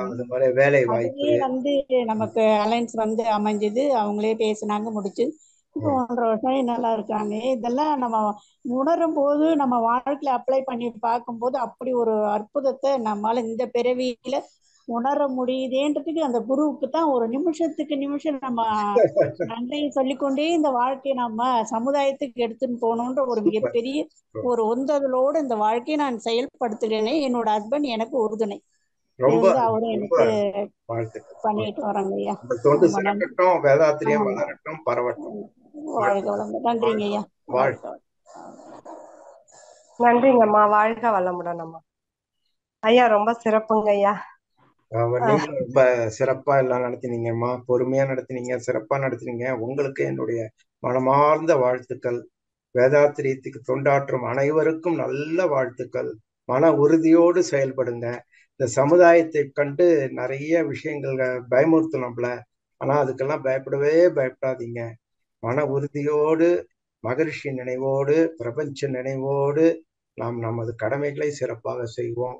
தொண்டாற்றி இன்பம் காண்போம். வாழ்த்துக்கள். மிக்க நன்றி அன்பர்களுக்கு சபரீஷ். மிக்க நன்றிங்க ஐயா. வாழ்க வளமுடன். நிறைவு செய்தோம். சபரீஷ் ஐயா, நீங்க அட்மிட் பண்ணிட்டு உங்க கேள்வியை சுருக்கமா கேளுங்க ஐயா. நன்றிமா ஐயா. வணக்கம் ஐயா. எனக்கு ஒரே ஒரு கேள்வி ஐயா. ஐயா, அதாவது இப்போ நம்ம தமிழ் கலாச்சாரத்துல ஒருவனுக்கு ஒருத்திங்கிறது தான் சொல்றாங்க.